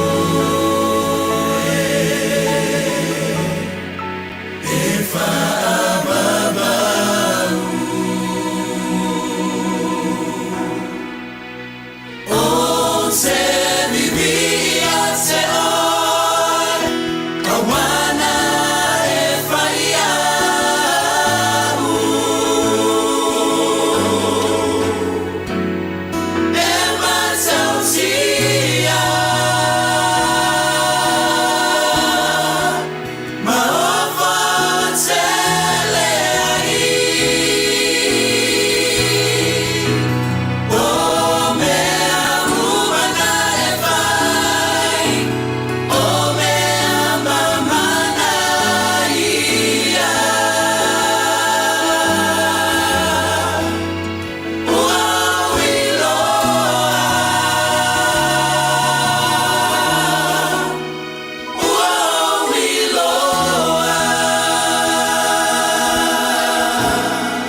Ili ia te oe wana e whai au e matautia e ofo tele ai.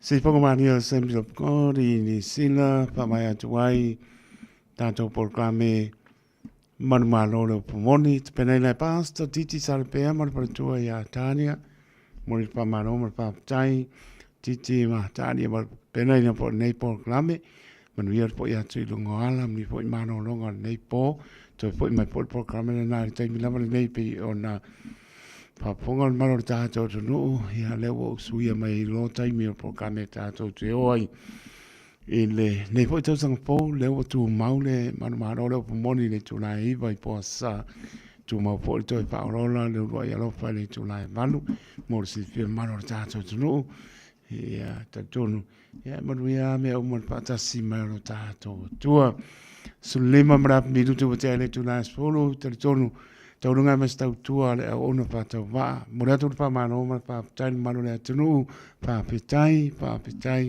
tele le ngan lei pa tai le lofa tai pa mnianga tai mo pa anga lo pa tau wa mo wi ta tau fo longa ile nei tau sanga fo ala mani mala mani po nga tari ala ina i tātou fo longa nei tau sanga o le lofa o le tua lo tō pātua tātou pātua tua i le li o ia lama e tau taino tātou sae manu ia tātou pōlaunga i le lua o lua lima anga leile li tu asin sina so i fō manu ia lofa te le atu ia i whamano longa le li ia tō nisi o whiangai manga sengase o le tino so sa mautanga sengase i mauto malawa ia i whamano longa le li ia tō a lofa te le atu o tō mana tua o tō le titano Hapena po ia ingo pengai pa no anga o ni se pele ma tanga mo tsier malanga maniu mai se le anga o le li pa mi le penga no to fiere to ya morto malo se polo le tala le so che riso ma woni anga mo i malo